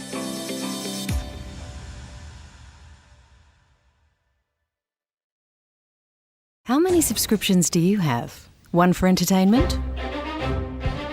And one for news? And meditation? One for sport? And one for music? Whatever you're into, you can now manage select paid subscriptions in one place and save up to 10% with Optus SubHub. Discover what's trending and save by bundling them all together. Streamline your subscriptions with Optus SubHub. It starts with yes. GoTAFE is hiring, and we want you on our team.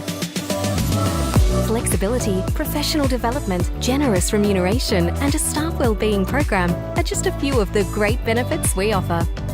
If you have a passion for your skill or qualification and you're looking for real work-life balance, then GoTAFE is the place for you. GoTAFE is leading, Inspiring. hands-on, Flexible. Fabulous.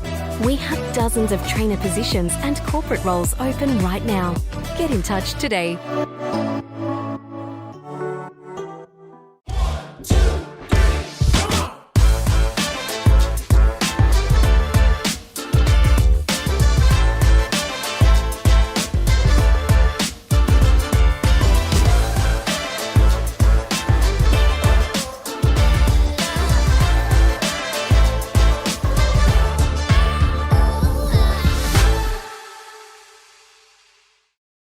At 2AY, we're your home of live sport. Every weekend we bring you the best live broadcasts of the Ovens and Murray football and netball. Listen this weekend on your radio or the 2AY app.